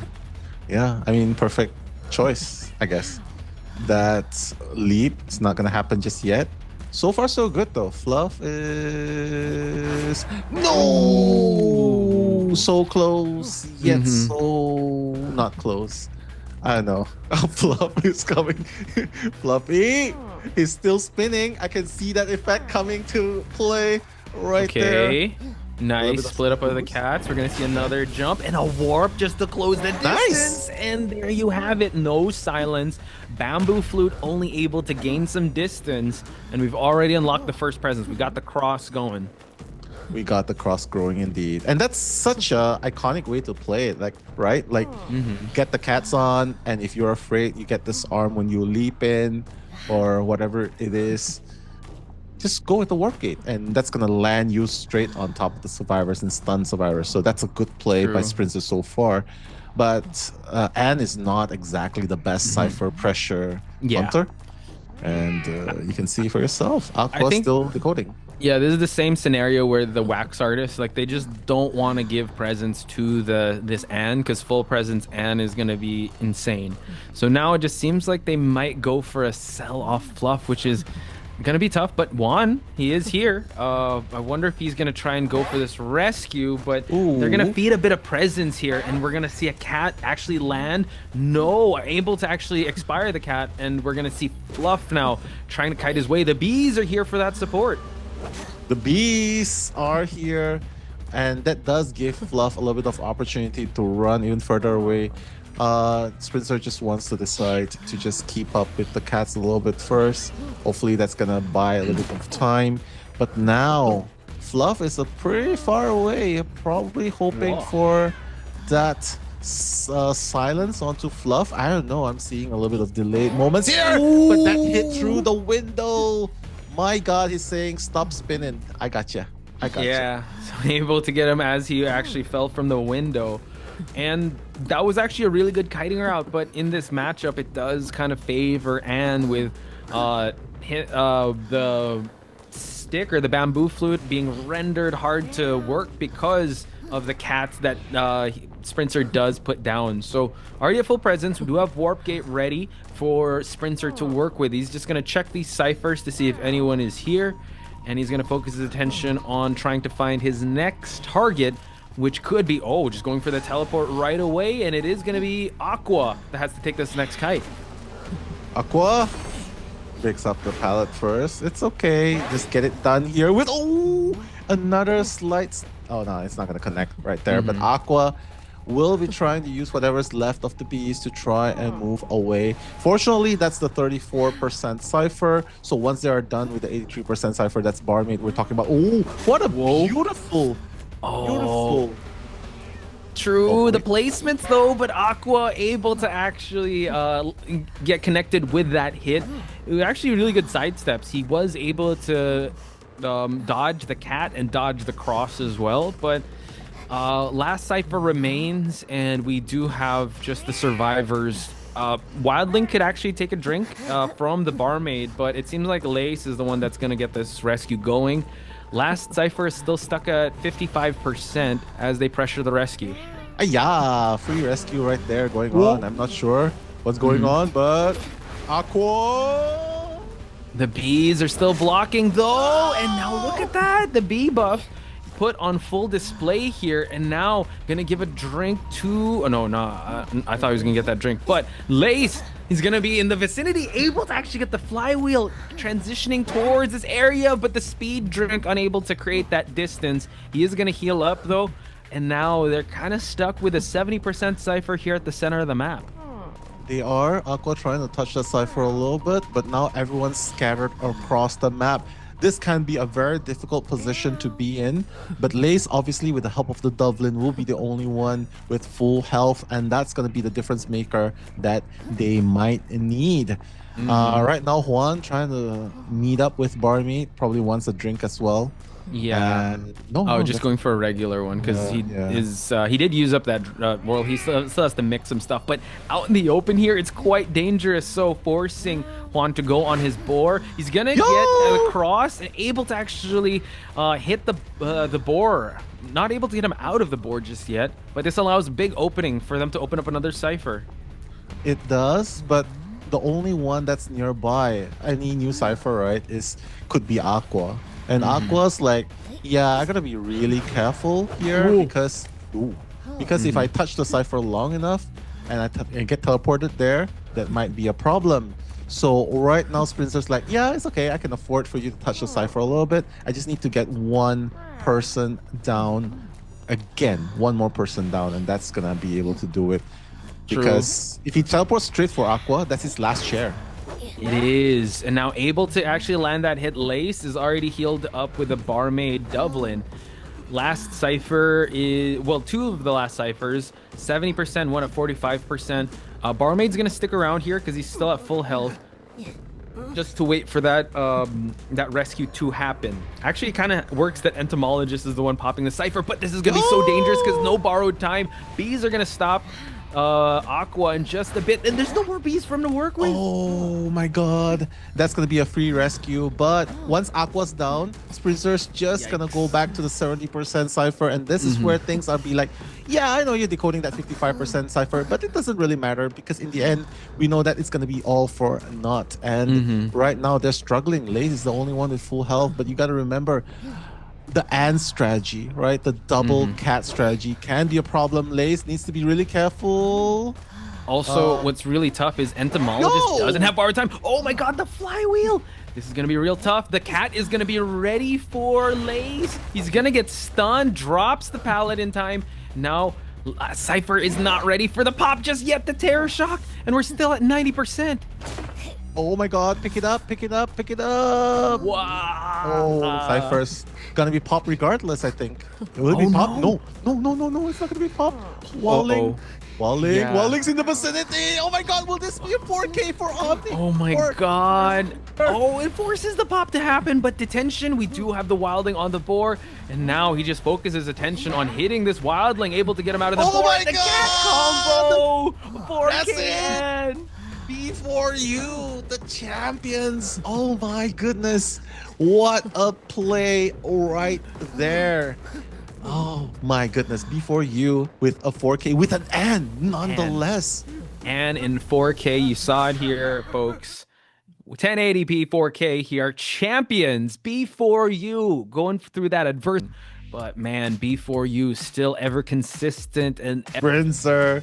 very well deserving. He's been really consistent, and they keep winning because they stick together. If you guys haven't seen it, look back at the match because it was so to BO5. And also a special thank you to all the teams